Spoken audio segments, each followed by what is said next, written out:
What's up, everybody, and welcome into the H&M Trucking Podcast with me, your host, Marcus Bridges. Thank you all so much for being here today, a special episode of the H&M Trucking Podcast, and I'm very excited about this one because we finally get to have a best of, and that means that we've put out enough awesome content that we can compile some of it and play you guys kind of a little bit of a best of the best here, and we have a great episode planned out for you today.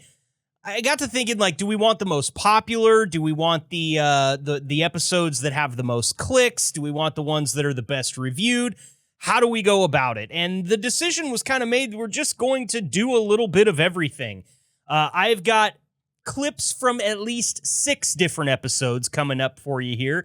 And for that reason, I'm going to go ahead and keep this intro nice and short because it's going to be a little bit longer episode than normal, but it's going to touch on things from as far back as episode 37, that's over 30 episodes ago, all the way up to as recent as episode 61. So we're going to cover quite a bit of time here, over 30 weeks worth of episodes that we're diving into, and I think you're really going to enjoy it. So without further ado, let's get to the first clip of the best of the H&M Trucking Podcast. This one does come from episode 37. It's an interview with Joe Bargonetti and Tom Woods, and also a funny voicemail from a truck driver. Enjoy. From Omaha, Nebraska, to whatever lane you're driving, this is the H&M Trucking Podcast with your host, Marcus Bridges.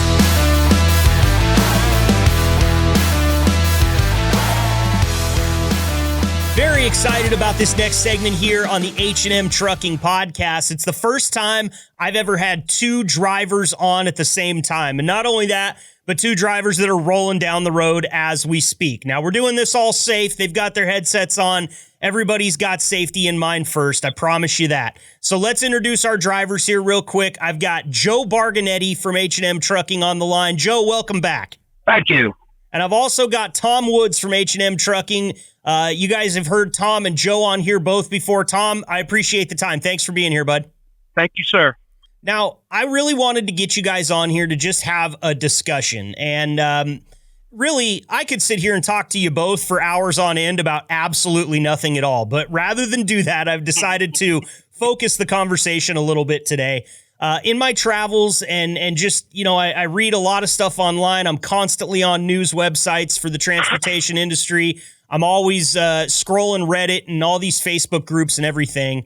And there's one issue that comes up on the ATRI's top 10 trucking issues for 2023 that is constantly chatted about on all these forums and all these websites that I'm constantly on. I called you guys both the other day and just posed a quick question to you both. Hey, what do you think about the parking issue that you face? And you guys both had a lot to say about it. I want to start off with you, Tom. Tell me a little bit about the parking issue that you guys face out there every single day. All right. So right off the bat, you have to literally plan your day for 2 things: eating and parking. Third one is shower. So parking is really hard. So you got to start planning around 1:30 or 2 o'clock in the afternoon in every area. On the East Coast, Central, and on the Pacific Coast and Mountain Time and all that. Everything is around 1:30 to 2 o'clock every day. And that only gets you about 9.5 hours of drive time, where you got to throw away about 2.5 hours of drive time just to get your parking. Because if you don't, you're going to be sitting on that on-ramp, which is a no-no through H&M Trucking. We don't do that. But they are big enough parking out here, like in Arkansas, over there on 40 outside of West Memphis. They just spent a bunch of money putting a new parking spot in there for truckers. I know they're throwing a lot of new truck stops up around the nation and also making the other truck stops that's already been here, making their parking lots bigger. But like I said, you got to start doing your time around 1:30 to 2 o'clock in the afternoon just to get your good parking spot, or you will be sitting it out there where you don't want to be. Right, parked in some place that's not safe. Joe, what do you think there? Well, you can start early to get selective parking by 3 o'clock in most states. what's happening with a lot of the truck stops now, like the TA and the pilots and Flying J, they're trying to make all the drivers pay for all their parking. But see, there's a lot of companies that do pay for their drivers to park so they can run them the way they want to run them. So the companies are seeing this and they're trying to make all the parking places pay. You go in a lot of TAs and sometimes they put 10, 12 places that are not having it. You don't have to pay that are not reserved.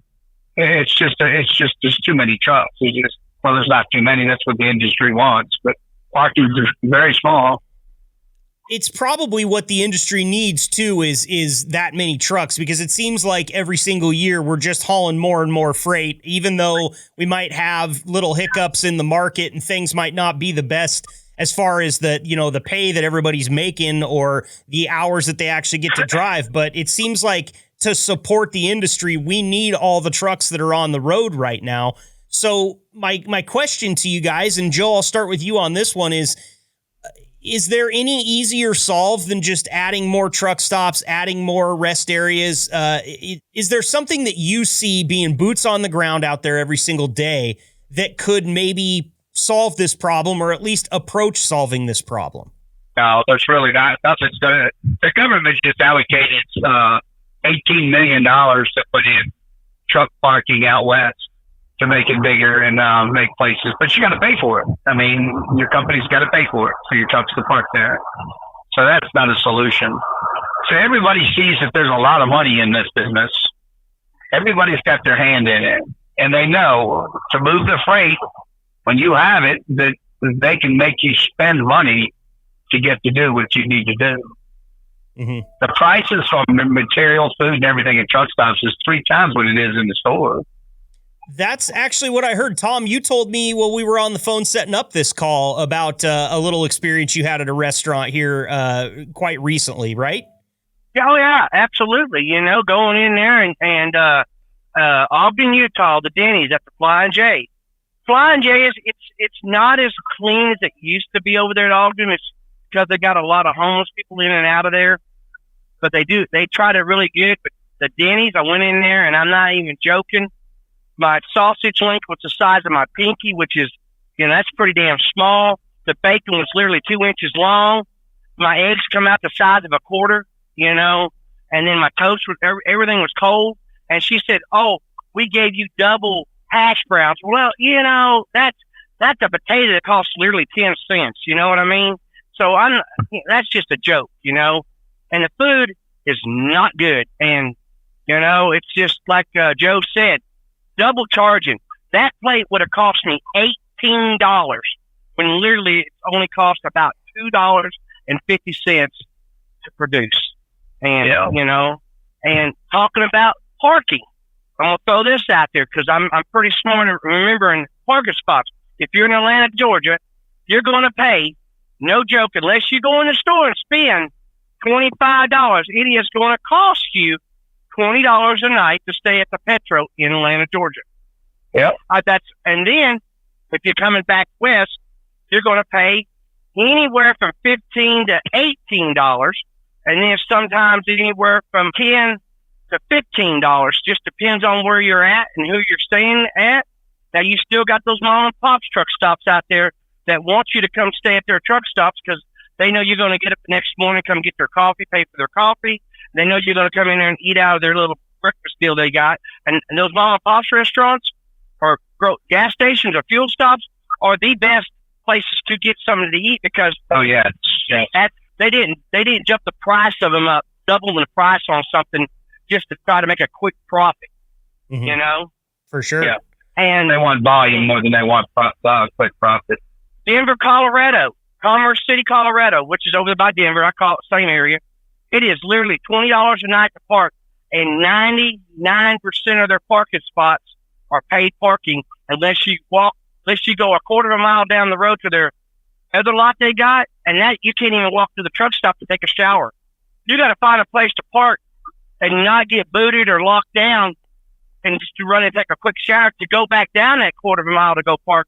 And a lot of people are parking on the side of the road over by the Texas Roadhouse and stuff. They're out of their way, away from the truck stop where they can have a restroom to use. The only truck stop I know that will not, because I've called and asked will not charge for parking is Love's Truck Stop as we speak right now. Yeah, Love's, they say they will never charge people to park.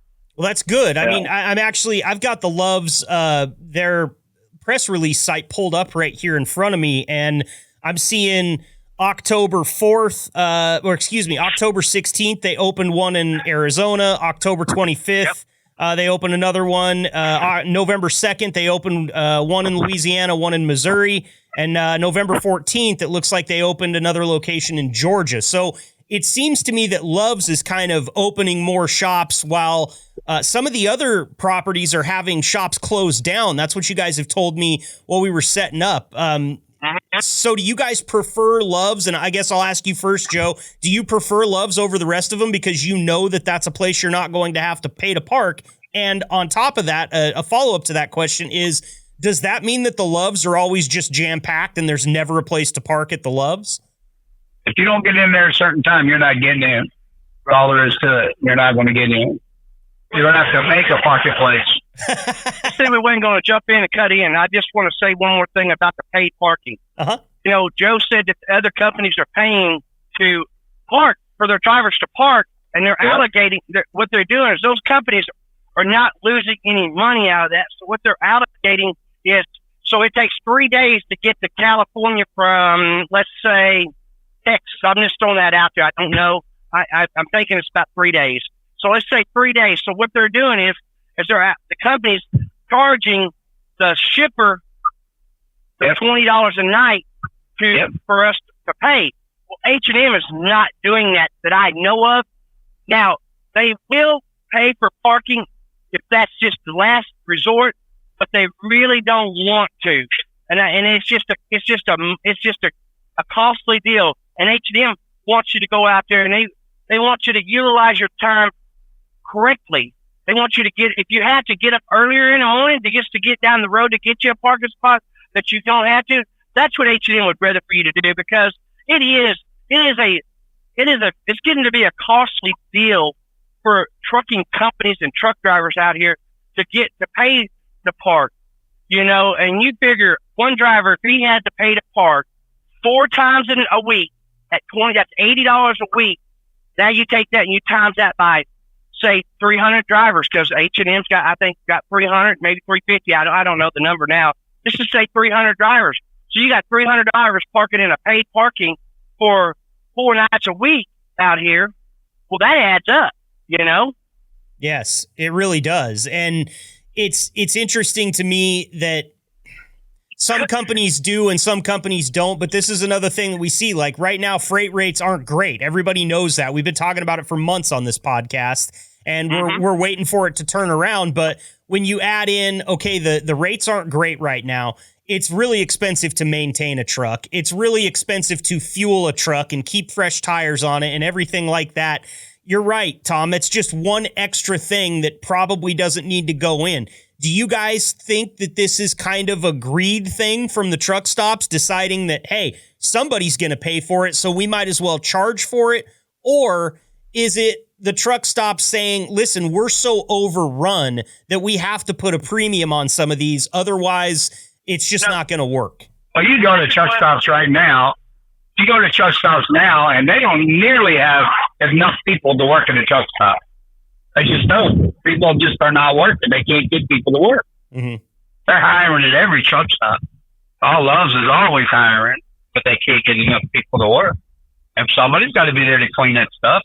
We drive these young drivers out here, man. They throw piss bottles everywhere and junk everywhere. They're garbage. Garbage can't be in front of them. They throw it out the window. It didn't used to be like that, but I'm telling you, it's bad. Truck stops are nasty. They're getting really bad. And you know what? Okay, I just kind of throw some numbers out there, and I'm going to tell you right now, Commerce City, Colorado, the one over there in Denver, they every parking spot is paid for that they got. I don't remember how many parking spots they had that paid, but I know it was like $3,000. $3,000 a day is what they're making. They're making. Now you saw about a money revenue. This is free. This is free money for the truck stop. This is just money that they feel, and it's dirty. It's not clean. It still smells like piss and shit. Excuse my language, but that's exactly That's exactly what we got to put up with out here. They are making that TA is making $90,000 a month for his. First of all, Tom, I don't own this truck, and I'm not going to take my hard-earned money and put out $20 to sleep for the night in my truck. No, sir. I mean, it's wrong. No, I know. And I don't want my company doing it either, because that just shows that we're never going to get an increase in living expense or in miles. We're just, the more stress the company has on it, the less we're going to get. Mm-hmm. Absolutely. And parking. If we park over there where that Texas Roadhouse there is in Denver, okay? I got to throw that out. That's just a parking spot. Let's say we park there. We could wake up the next morning with our trailer tag, get all this spray paint down the side because we're cheap, Yep. We'd wake up in the morning and our outside trailer tires could be gone. Because we already had a girl fall asleep one night, and she woke up and her tanks were empty. They didn't siphon all their fuel out. Wow. Is that the one happening in Houston? Yeah. Her name is Sarah. And she's got two pit bulls on her truck, and they never heard it. That's crazy. And how much? So let's talk about dollars and cents here. If she fueled up right before she went to bed, so she didn't have to do it in the morning, how much fuel are we talking here? What kind of expense? About $600. Oh my God! And then add the cherry on top, which is $20 that she paid for that parking space, right? Well, I don't know if she was in paid parking or not. Okay. So is the paid parking safer in that, right? Are you less likely to lose a tire or get fuel siphoned? No, doesn't make any difference. If you pay for paid parking and you want to unhook your trailer and you want to go downtown and do laundry and go get a little shopping and get your groceries, you're more than welcome to do that at some truck stops. But if you drop a trailer in California, like over in Lathrop, California, I was wanting to drop my trailer at the truck stop and pay for my reserve parking, which was $20 a night, by the way. They told me you cannot drop your trailer. This is a non-drop county. If you drop your trailer, you will be towed. So you're screwed in that, right? I mean, you've got nothing. You can't go do laundry. You can't go get a meal someplace that's any place that you can't walk to. I mean, your personal conveyance at that point is just in the wind. There's nothing you can do. Absolutely. And this is not our freight. This is y'all's freight. This is everybody else. All you people at home. All you people that work hard every day. When you go get groceries and you go to get clothes or you go to get toilet paper, stuff like that. That's on our trucks. I mean, building materials. How about this? How about feeding your cat and your dog, or maybe your horses and your cows, and because that's what I haul. I'm a hop puller, and I'm out here and we deliver to dairies. Your milk comes from dairy. It takes me to get the product over to the dairies so the dairies can feed their cows. And as a driver, we're getting treated like crap out here. I don't want to try to throw the subject out there, but when we go to shippers or receivers, we get treated like we're animals. They'll put us out there to take a dump in a porta potty that hasn't been cleaned out in 3 weeks. Yep. They don't care. They laugh at us. Yeah, they're making $30,000-$40,000 a year. We're making over $100,000 a year, and they think it's funny. They give us 40 jobs to go to the bathroom, man. And is there any way to solve that problem? I mean, you guys both, and I've talked to you both multiple times now, so I'm not blowing smoke at you here when I say you guys are both very personal. You're very easy to talk to. You're very nice people. You're obviously already exuding great customer service when you're out there. If they're still treating you like that, when you guys are treating them like I know you both would treat them, and they're still being like that, are we at an impasse at this point? Is there any way to solve that problem? Well, a lot of it came on over COVID. Over COVID, they all put 40 jobs out because they didn't want people using their bathrooms coming inside. You just put the paperwork in the back of the trucks and back up. Then they put the paperwork in and give us a green light and we'd leave. So there was no human contact. Mm-hmm. Well, they've continued it now that it's over, so they don't have to pay to clean the bathrooms or anything like that in these companies. It don't cost this. I know numbers, and being a truck driver, you sit out here and you brainstorm about things and you figure up stuff, and when you stop, you're doing your 30-minute break, you're looking up how stuff costs and what it costs to put in. I used to be a millwright for my own business before I started driving a truck. And I'm going to tell you right now, it doesn't cost millions of dollars to build a restroom outside for your customers. You know, it doesn't. You've already got a janitor that comes out and cleans your inside commodes.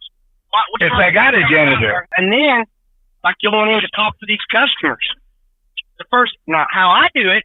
The first thing I walk in, if I ain't never been here, first thing I say is I say good morning or good evening.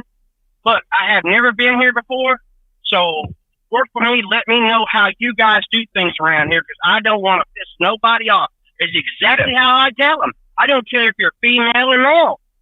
You want to know how I'm going to talk to them, and then I'm going to say, look, I don't care what that last driver said or how he was an asshole or whatever he was to you. I'm not that guy. Let's work together here. And usually it goes really good after that.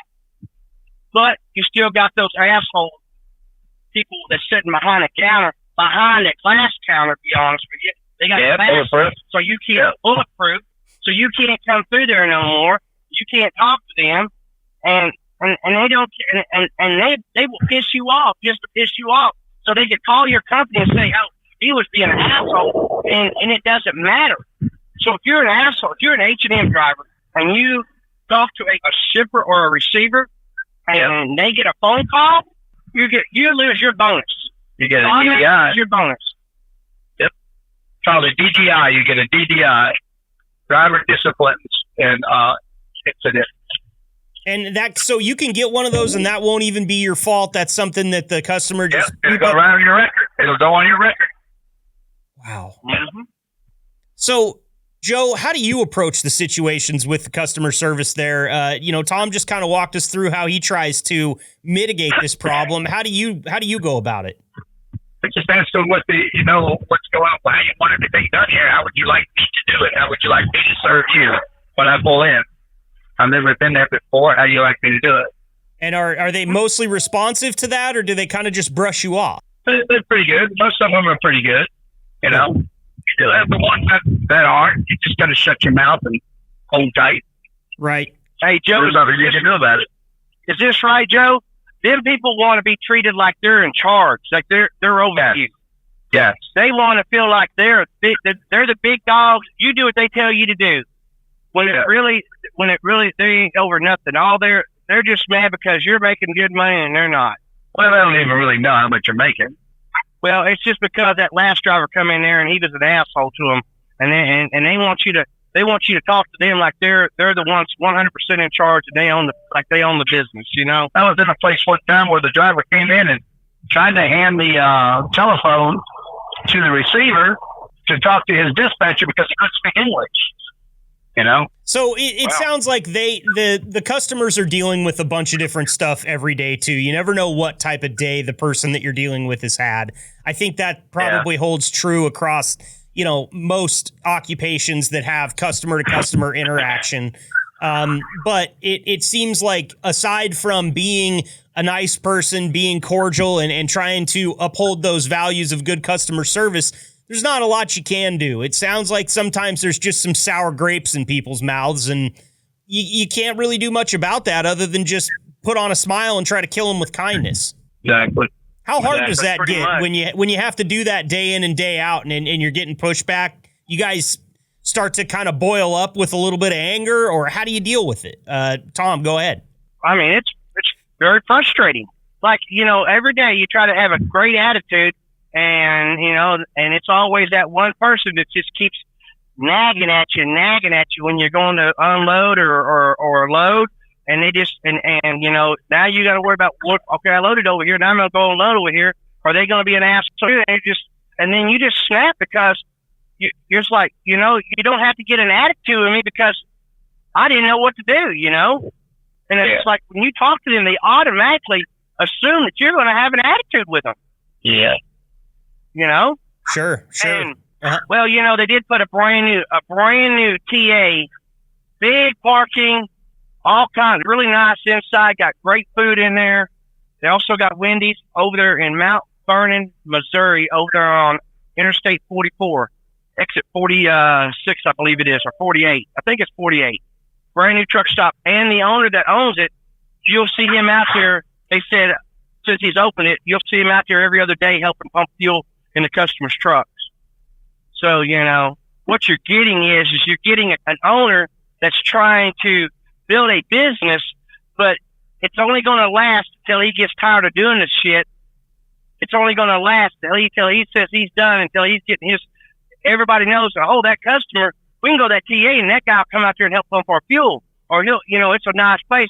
That lasts about a year and a half to 2 years. And then these truck stops just kind of go down the hill a little bit. Mm-hmm. And then they'll keep them, decent. You know what I mean?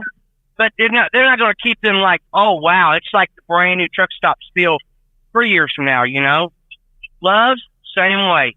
You'll get a new Loves. It's nice for about the first year, and then you'll start seeing, go look in the bathroom stalls, in the showers, and in the corners, you'll see dirt piled up where they don't clean the dirt out from the corners. You got toilet paper roll machines, dispensaries, got carvings on them. They stop maintaining the toilet stool lids are loose on 90% of the truck stops these days. You sit down, you're about to fall off when you got to do the number 2, and that's the truth. And is that right, Joe? I mean, am I lying, Joe? Yeah.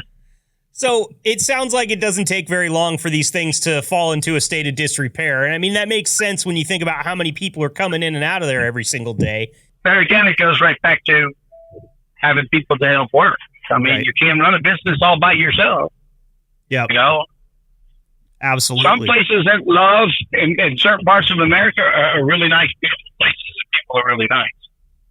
But some places in love, it's not. Right. And it only takes one bad apple to ruin the bunch. We talk about that from time to time on this podcast too, and there's one more thing, guys, that I want to touch on here before we go, because I think that it was possible that you both mentioned this to me while we were setting this call up. And Joe, I'll start with you here.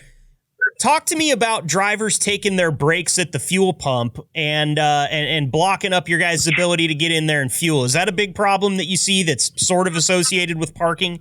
Not really. There's some people who have done it, I'm sure, but you really don't see that a lot. That's just somebody trying to tell about something. Yeah, you really don't see that a lot. Just being blatant. And what about you, Tom? Is that something that you run into out there? Now, me, Joe, don't maybe run into it, but I have seen it. I pulled up to a few truck stops, and you'll see a guy leaning over his steering wheel sleeping, he's at the fuel pump and he's leaning over the steering wheel sleeping. Or, matter of fact, in Montana at the PA, when I was going over there to deliver, the guy comes out. I call in there, and I'm sitting behind him. He comes out, fills his truck up. After I done sat there for 15 minutes, come out, fills his truck up.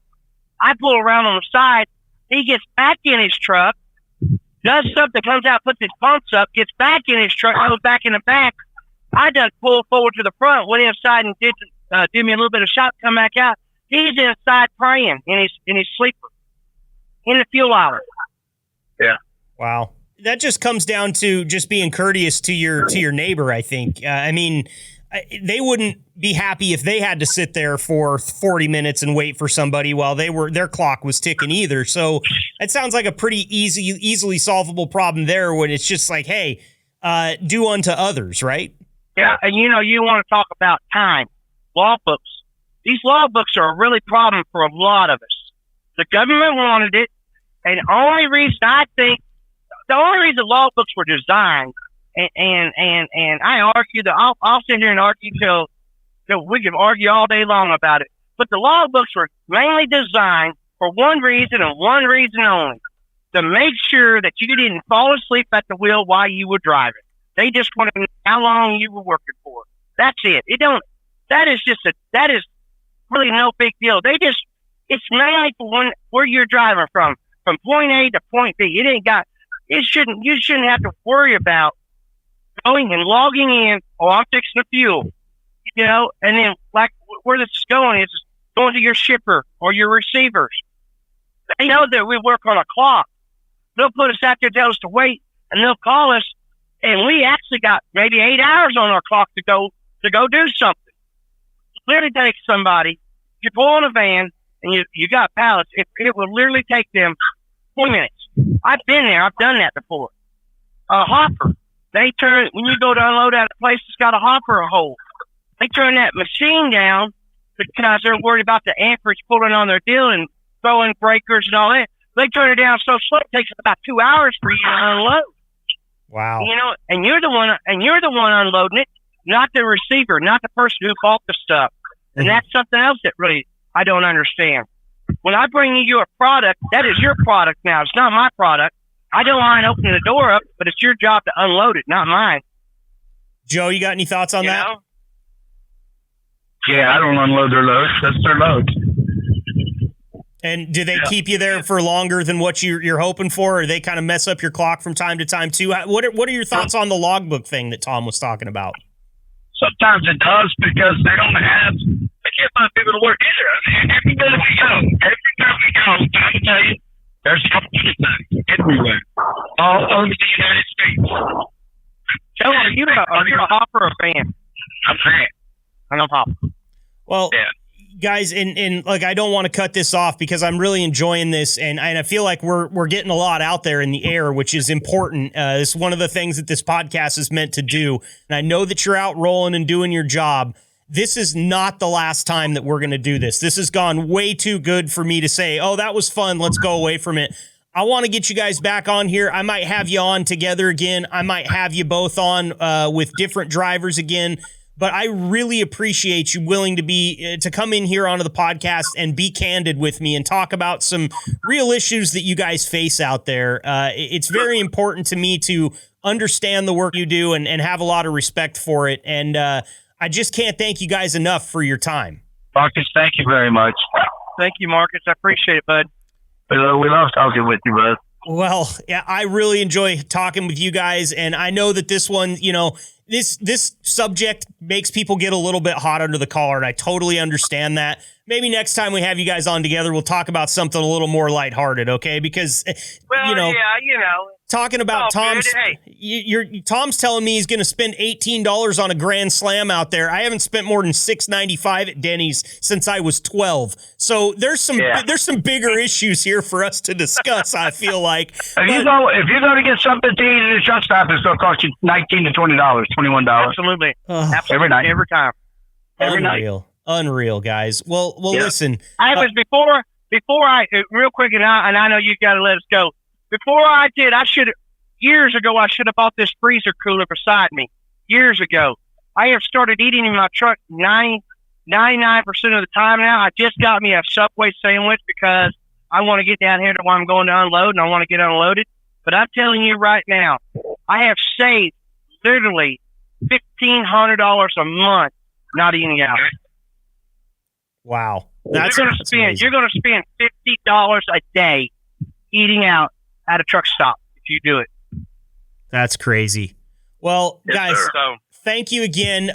Real quick, I'll give you both an opportunity to just kind of close it out here. Joe, is there anything else that you want to say before I let you go today, brother? Oh, man, it's good talking to you. Good talking to you, Tom. You too, sir. Tom, we sure like put the elevator in an outhouse. Tom, anything else from you before I let you go? Man, I'm going to tell you right now, if you're looking for a good truck driving job, and y'all out there hearing this, H&M is one of the top-notch companies to come to work for. By all means, they got the best equipment, and they take care of the maintenance on it. And you can call anytime, and you can talk to the man himself, and he will answer any questions you got. If he can't give you an answer, he will get you one and get back with you. And Marcus, I appreciate you putting me on a podcast. I love this stuff. I'm ready to do it again anytime you're ready to do it. All right. Well, one thing you forgot to mention about H&M is they also have the best podcast. And excuse me while I throw my shoulder out. You gotta watch out for that guy Marcus. So he's a little squirrely.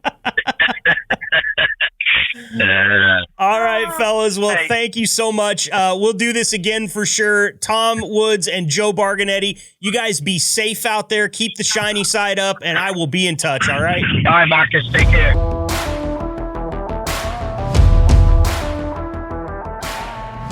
But before we go on this ride, I've got something that I want to play you here.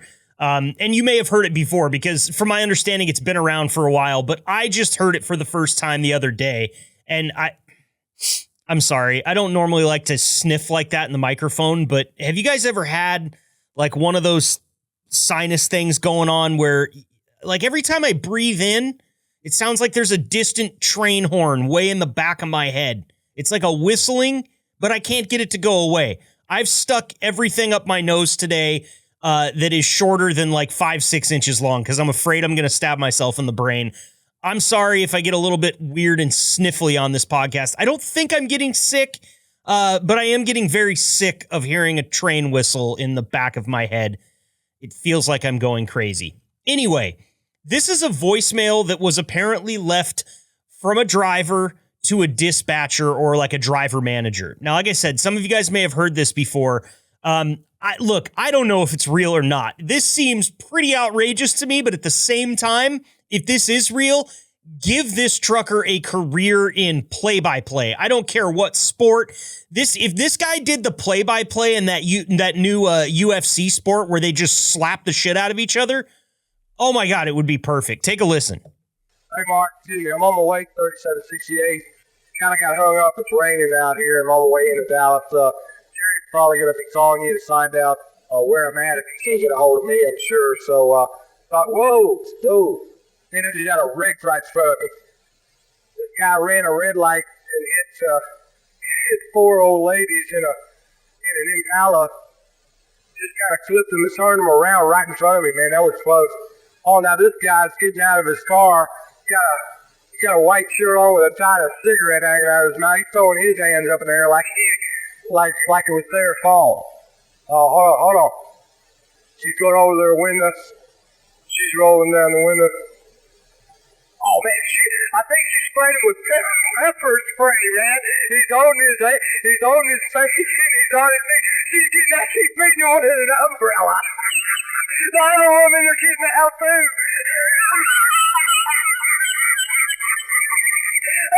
There's one woman with a little black person. She's tomahawking him, man. She looks like a Sunbelt 20 horsepower jackhammer. We got another woman that's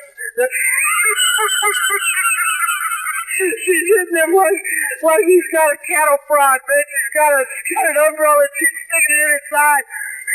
Oh, there's another one it's a little woman that looks like Mother Goose. She made him. She got the huge big bag. It's huge. It's about the size of her. She's about 4 foot nothing. She hit him over the head. Everything went all over the place. Her Bible fell. She just hit him in the head with a Bible.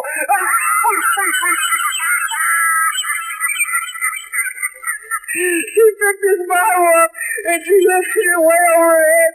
It was a hardback NBI version. This still beats the hell out of this guy. She picked his Bible up and raised it up above her head and just beamed the guy. This guy's not getting up. They're still hitting him. The one with the little black person still all pieces of it.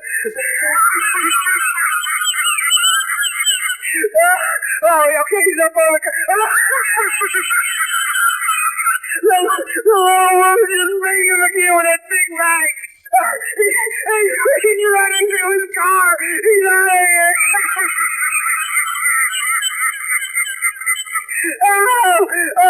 Nobody, Mother Goose woman. She's trucking to him and he's driving up. I wish you would have been here, man. This is too good.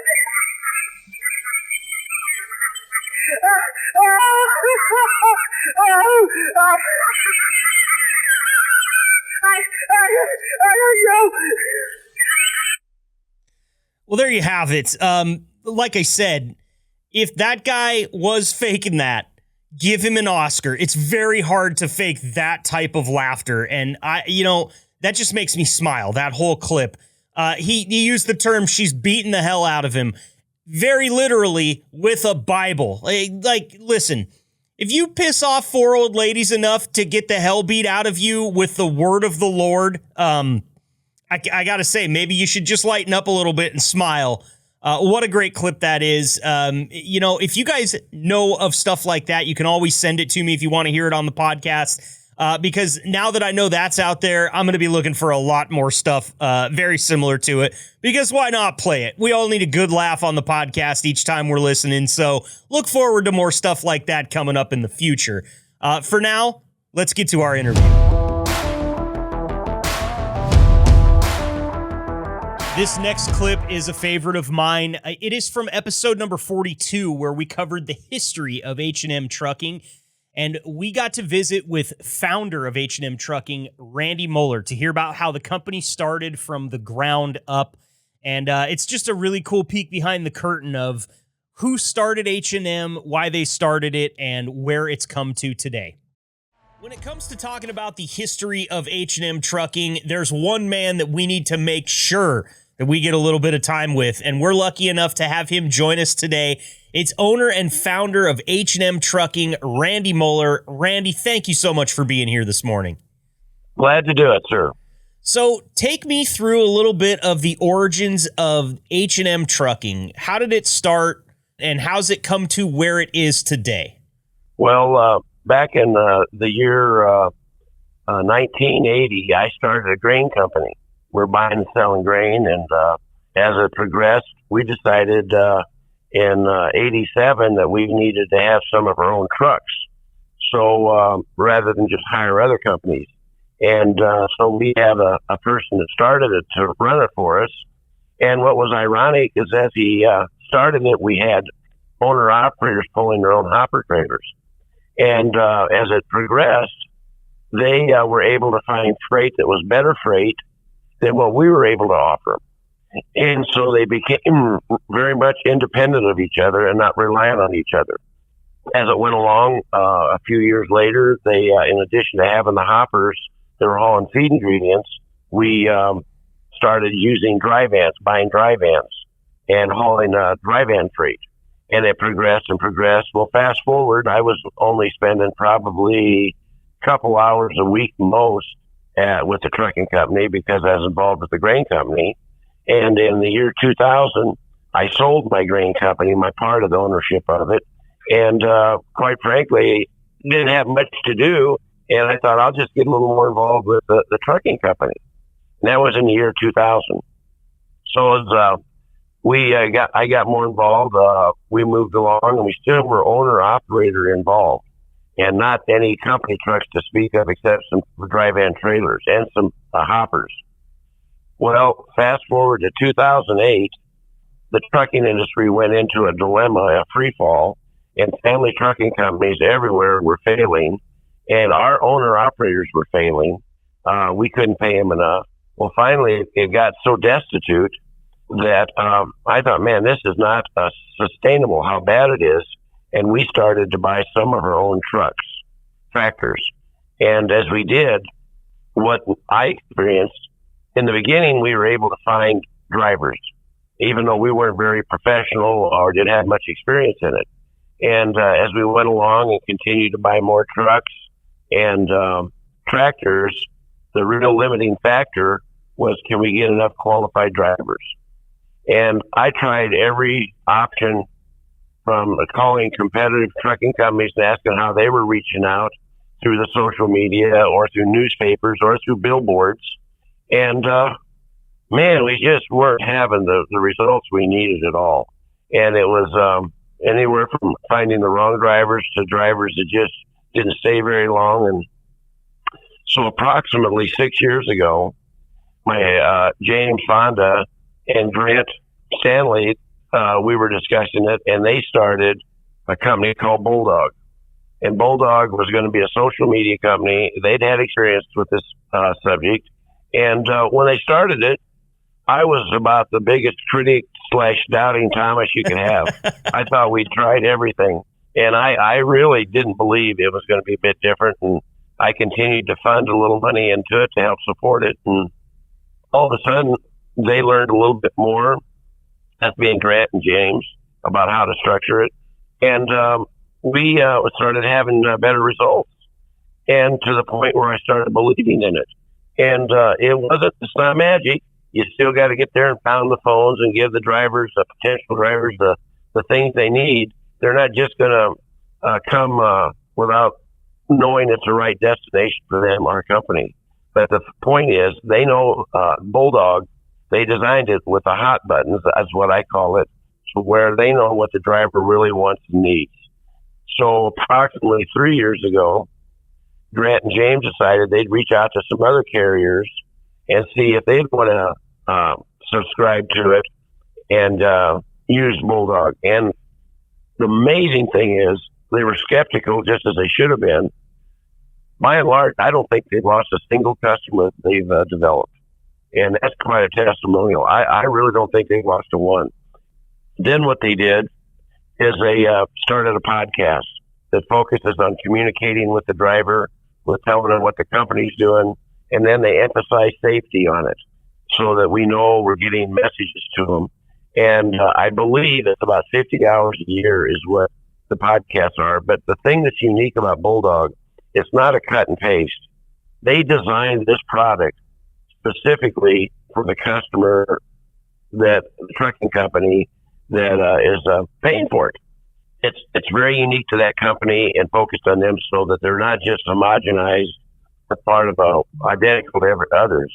And so today, their podcast is a sort of a hidden secret that wasn't planned, and they just keep adding services such as that. I don't know what I'd do if we didn't have Bulldog to help with recruiting and with the podcast. I really don't know where we'd start to try to keep our trucks full, because it's enabled us to grow. And so I'm very proud of what they do. I'm really not the owner of Bulldog at all, but I sit there like I am, and I'm so proud of what they've accomplished, because it's truly a premier product in my opinion. And I'd recommend anyone to listen to Grant's story. I believe that if they listen to Grant, there's nothing to hide. It's just a superior product. And that's sort of my statement about Bulldog. I enjoy it, and anyone can call me at 1 or 2. Well, I really appreciate that. Such kind words from you there, Randy, about the podcast. And I'll tell you, I'm having so much fun doing it. I've learned more about the trucking industry than I ever thought possible. And I've met some very great people along the way. You mentioned James, of course. He's been instrumental on this podcast. We couldn't do it without him and you. But I want to take it back to H&M for just a little bit, because I really want to dig into the origins of H&M. Did you imagine back in 1980, when you started the grain company, that 20 short years later, you'd be out of the grain business and into the trucking business? Not at all. No, I didn't. And I would say that most good things that happen, in my opinion, aren't that specifically designed. They just evolve. And it just sort of happened. And as I spent more time with it, I enjoyed it. And I saw where I could add some value and collaborate. And we tried to get the best people we could to help run it.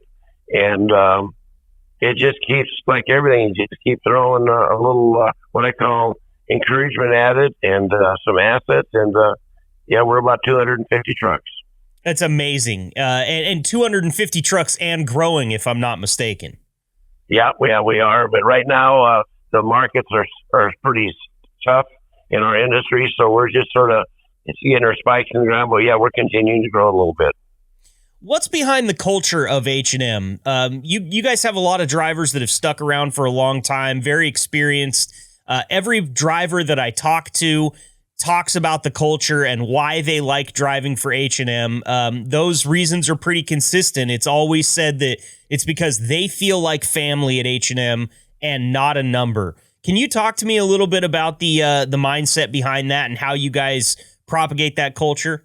Well, I think that the thing that we do is, first, you got to just simply do what's right. And you can't look at the manual totally on yes and no, although it's important you have the similar protocol, but you got to do what's right.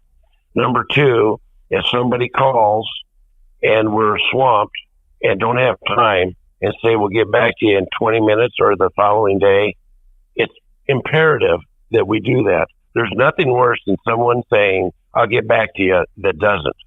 I just can't emphasize that enough. I believe those are really the two things that are key to me.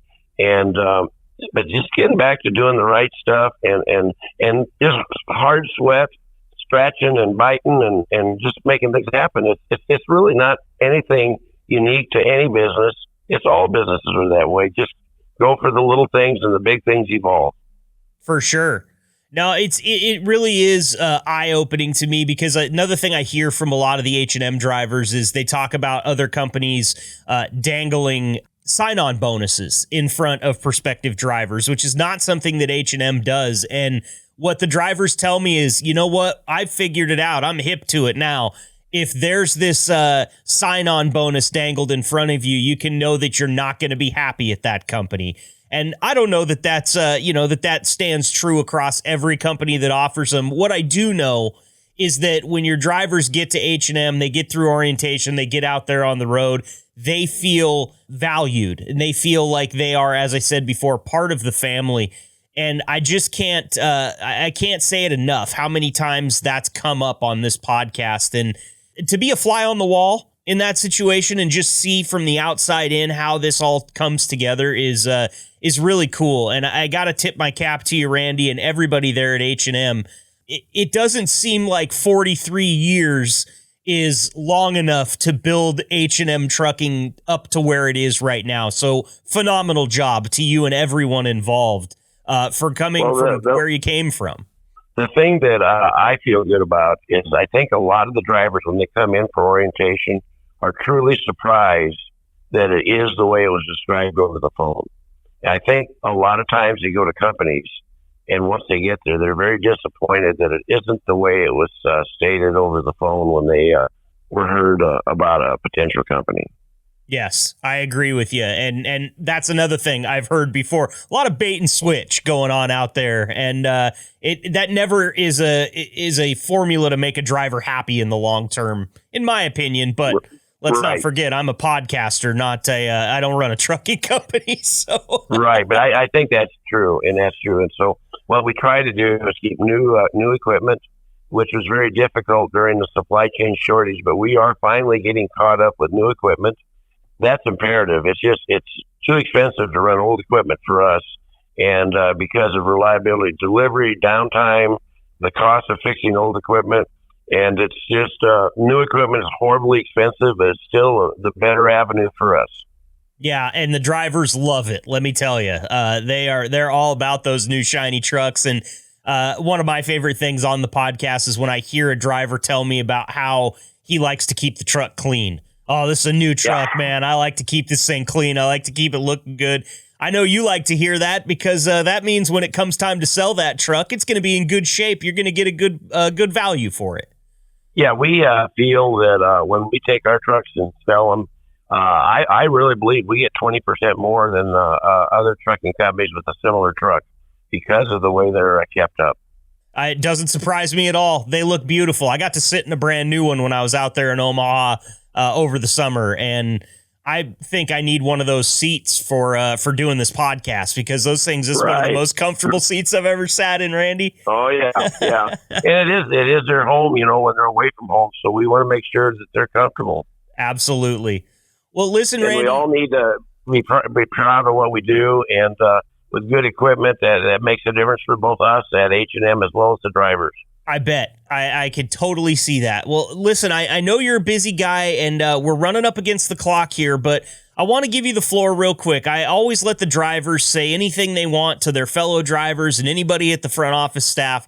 I feel like it's only appropriate to extend that same courtesy to you. So the floor is yours, Randy. Anything you'd like to say to the employees at H&M today? Well, I'd like to thank everyone. They've given everything for H&M. They worry like we worry. It's very intense work. We have to keep the customer happy. We have to keep the driver happy. We want to keep our employees as happy as we can. And it's a balancing act. And we all have to be on the same page. And I can't thank them enough. They all work so hard. And a lot of times they don't get the recognition we'd like to give them. But I can assure you, we appreciate everything they do. You can feel it. It absolutely radiates throughout the entire company. That's Randy Mueller, owner and founder of H&M Trucking. Randy, I really appreciate the time today, and hopefully we'll get you back on here sometime in the future. It's fun. Thank you so much. And thanks, everyone.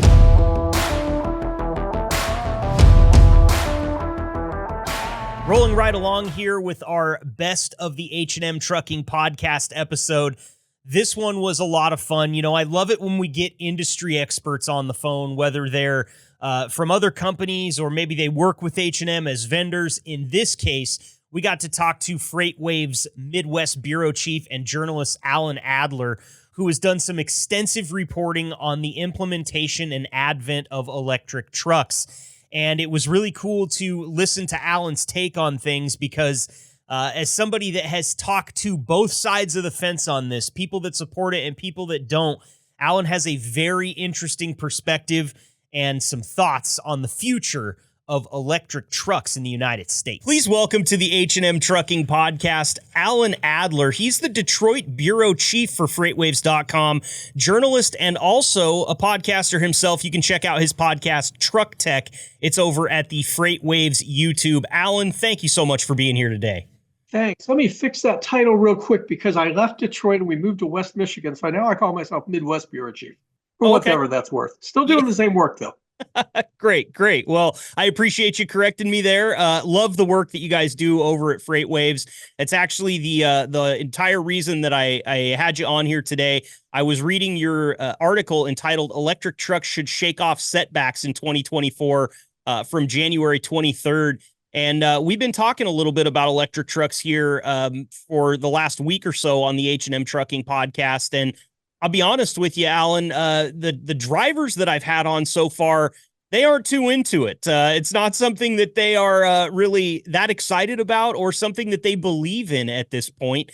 What's your experience in talking with drivers and other folks from the transportation industry? What's the temperature on electric trucking innovation right now? Well, Marcus, I think there's two things at play. One is that, change is really hard. Nobody likes it. Certainly the fleets are going to struggle even with incentives in terms of the cost differences in purchasing electric trucks for their fleets.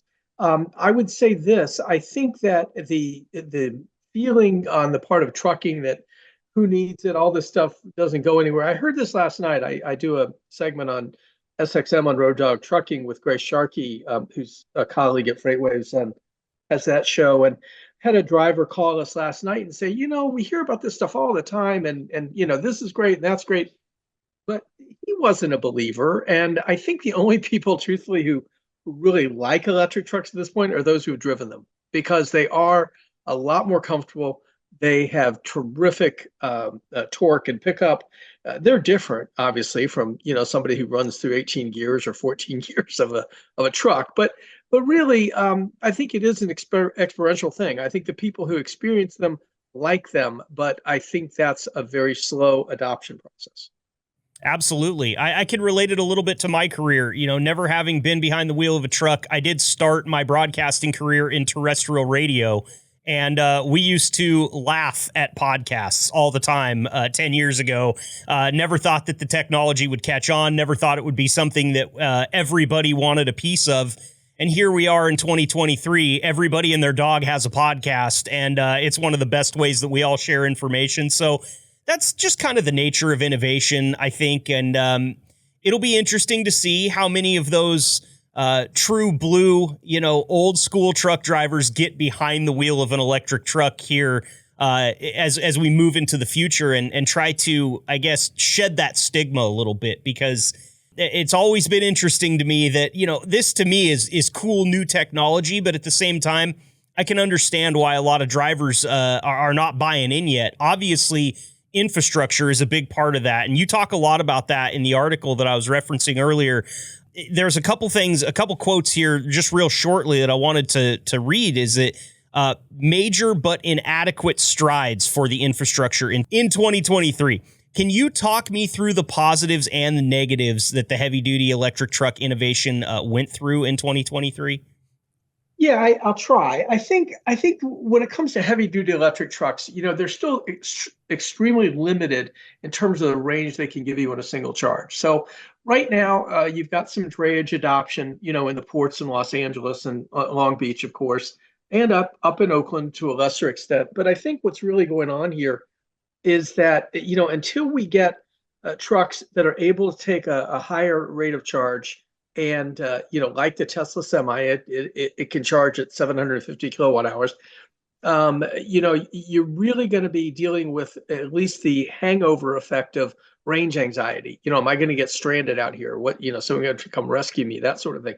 So you've got that at play. I think, one of the things that really you have to look at for electric trucks is use case. And the place we're seeing the most adoption right now is in sort of return to base, medium duty, call it class 3 to 5, 3 to 6 sort of range, where you have a prescribed route or a pretty similar route every day.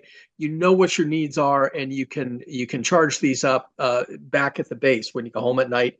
They can charge overnight. They don't even need DC charging. They can charge an alternating current, what's called level 2, and so that works, and that's a workable case where you are already getting closer to parity in terms of total cost of ownership. Heavy duty is a much different animal. I'll just give you Snyder, for example. They've got 92 Class 8 Freightliner Cascadias right now. That sounds like a big number until you consider that it's about 1% of their total fleet. So it's a slow curve, as I said in the first comment. Infrastructure's coming, and it's coming from some interesting places. We've got a lot of startups that are well-funded that either through venture capital or through real estate has been a big investor in this area. And, they want to, get into the charging space. They see it not only for trucks and that sort of thing, but they see the needs at properties they own elsewhere, warehouses and so forth. So I think that, we're going to see a fair amount of money coming into that area. You also have a lot of government money coming in for infrastructure. It's still not enough. I mean, it's not anywhere near what we're going to need. I mean, I think it's the California Energy Commission says 157,000 trucking charging stations are going to be needed by 2030. We're not close, Marcus. Yeah, not close is one way to characterize it for sure. I want to reference here something that we played on the podcast last week were some comments from the American Trucking Association's chairman, Andrew Boyle. Everybody saw the viral video when he talked to Congress about this, and he said, sort of just to simplify what he said, we're putting the cart before the horse when it comes to the infrastructure needed to support, a full countrywide fleet of electric trucks. How do you feel about that? Do you think that's a good summary of the situation right now? Well, I've talked to Andrew in the past. They were involved. Boyle Trucking was involved in the early days of the pandemic and moving, some of the earliest of the immunization stuff. And I would say that I do agree. I think in all cases with electric, whether we're talking battery electric or hydrogen, the best way to do this is to do it in sort of a regional or a route-based way.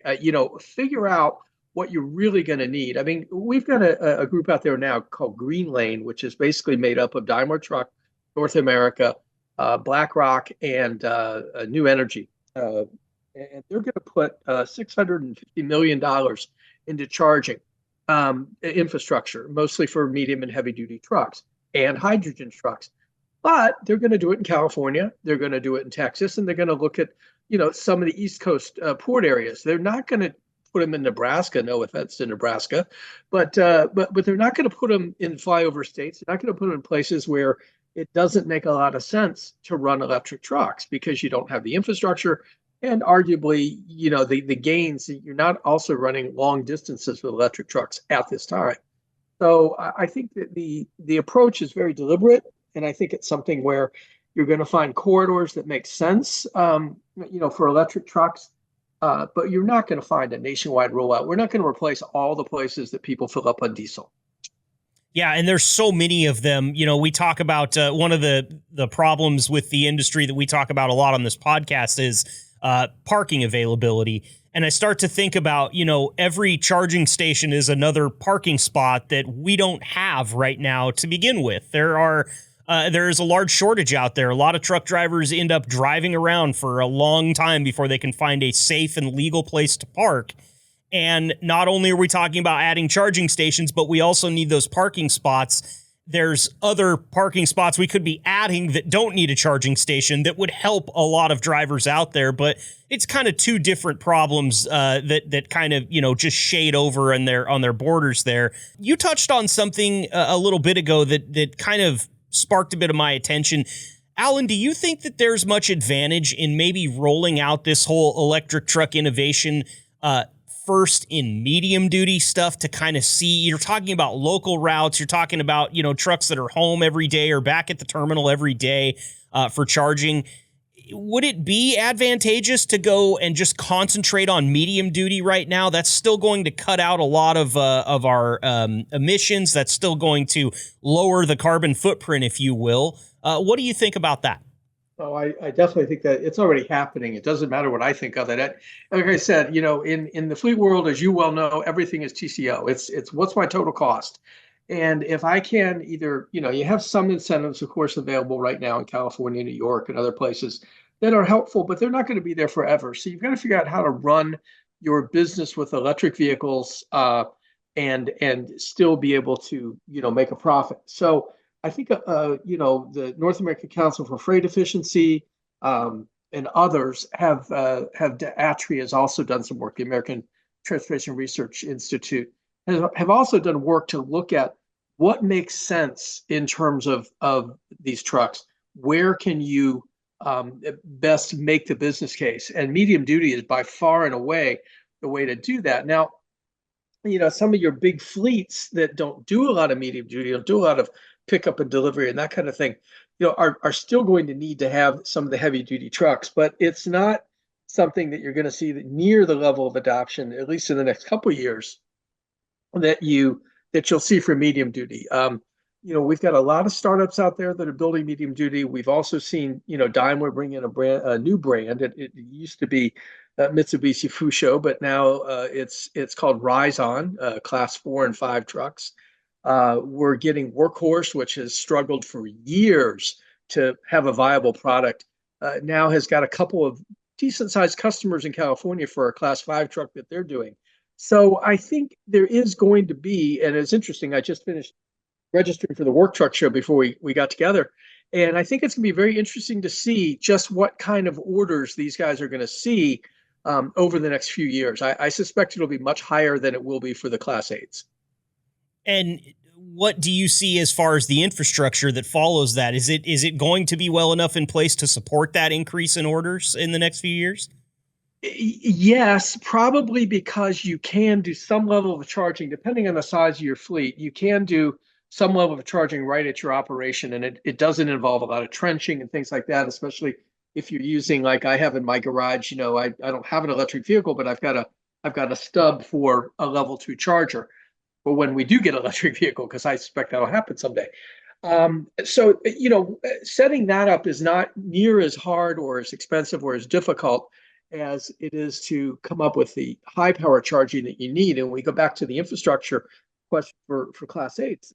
I use Snyder again. They've opened a very large facility, with some, a lot of subsidies from the state of California in El Monte to charge their trucks, to be able to do 32 of them at a time at a pretty high rate of charge, 175 kilowatts to 350 kilowatts.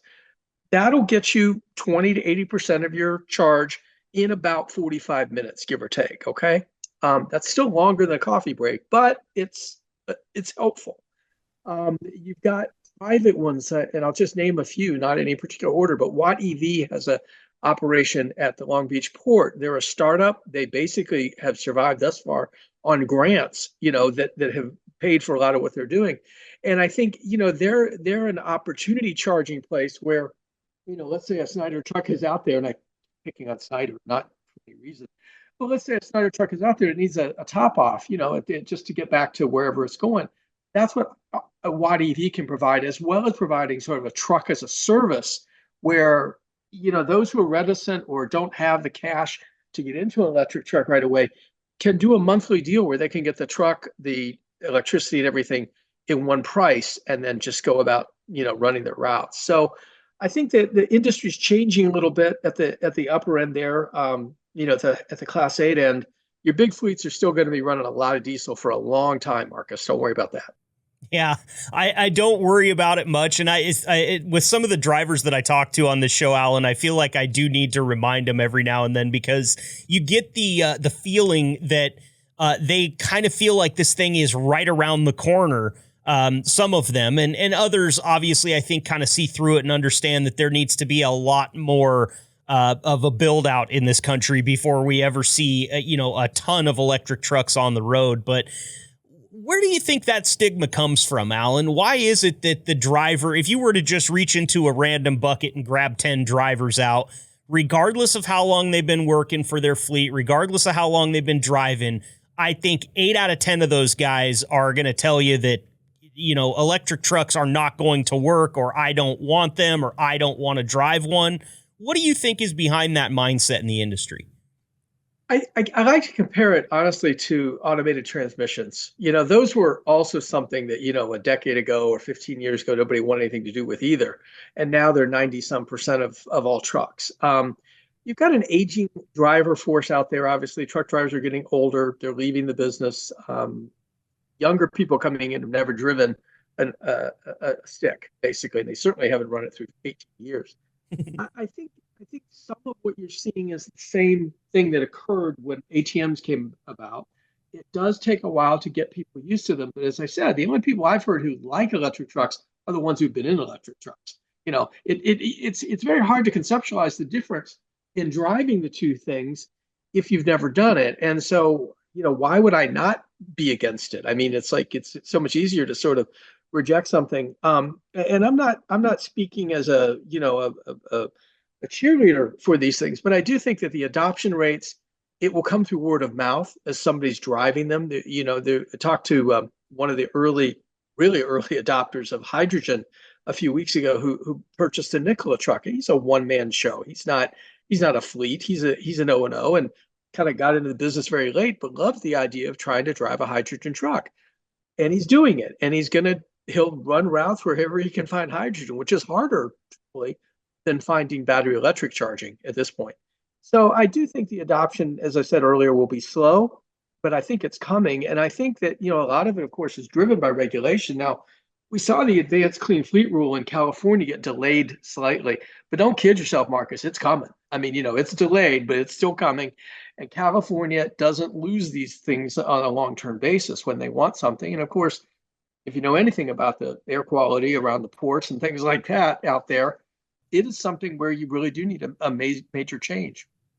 Yeah, I think so. And, as if California needed any other reason to be at the top of the list of places that drivers don't want to go, this is going to do that for them. But you're right. They have a miraculous track record of getting this legislation pushed through and kind of being at the forefront of innovation. That doesn't always translate to a good trip for a driver if you're going to break it down that far. I also see some similarities here. You look at just consumer passenger vehicles, us four-wheelers, we got into electric rigs right about the same time that we started to get into autonomous rigs. And I think that there's a little bit of that memory that sits in a driver's mind. Hey, when they released the Tesla, it wasn't but a couple of years and all of a sudden this thing was driving itself. When is the fleet's going to start driving for themselves? When are the fleets going to start driving for themselves? And when does that take my job as a driver? I see a little bit of kind of bleed over from that. I think we're even further away from autonomous heavy duty trucks than we are from just straight up electric. But I'm going to default to you here and ask, as far as in your research and the things you've seen and the people you've talked to, are we looking at autonomous, basically self-driving trucks anytime in our near future? Yeah, I think we are, actually. Not big numbers, but you've got two companies. Both of them are startups. One is well-funded. The other is private. Aurora Innovation and Kodiak Robotics. These are both companies. Aurora is now based in Pittsburgh, but they were on the West Coast for a long time. And Kodiak Robotics is based out of Mountain View, California, which is Silicon Valley. Does a lot of its work. Both of them operate heavily in Texas, and they've been running autonomous with safety drivers there for several years now, mostly on I-40, kind of Dallas to Houston. Am I getting that right? 35 or 40. I'm sorry. I think it might be 35. From Dallas to Houston and back. They're running real freight loads and that sort of thing. At CES last week, both companies were there. I ran my podcast last week was with Kodiak, talking about its 6th generation truck, which is essentially ready for driverless operation. They plan to do that this year in Texas. Aurora also does with 20 trucks. They're talking about doing it, with no driver on a commercial basis, actually for real customers and that sort of thing. Again, it's going to start really slow, but I do think it's coming. I think that the investments that have been made, and especially in trucking, because again, when you talk about use case, I don't know if, Marcus, if you really need an autonomous car to take you to Walmart. I just don't know that you need that. But if you can run a truck 20 hours a day minimum without a driver, and I know this sounds like it's taking away jobs. Now, the autonomous industry will tell you that it's just changing jobs. But if you can do that for 20 hours a day and take 40% of the cost out of operating that truck, who's not going to do that, right? I mean, especially big fleets. So again, it's going to be on a route-based system. It's going to be, like I said, Houston to Dallas for now.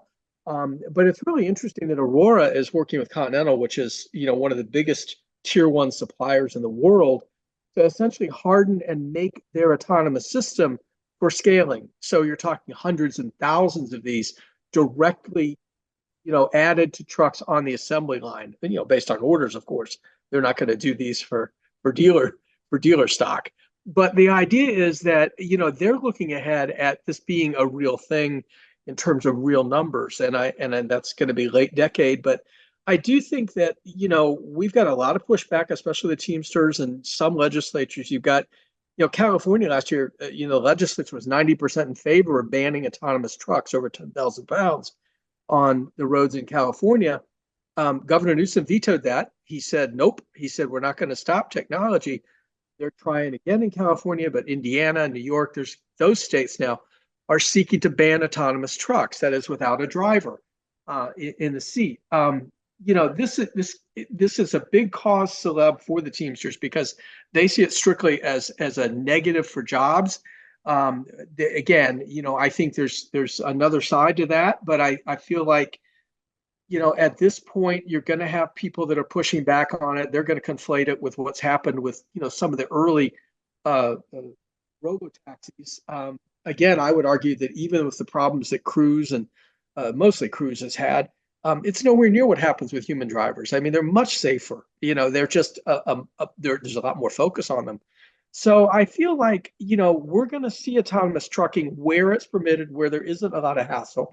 And Texas gets a lot of attention because they've been very open to having these trucks on their roads. And they've got a lot of, cross routes for, major cross routes. And, whether it's, Houston to Atlanta or Dallas to El Paso, those are major routes.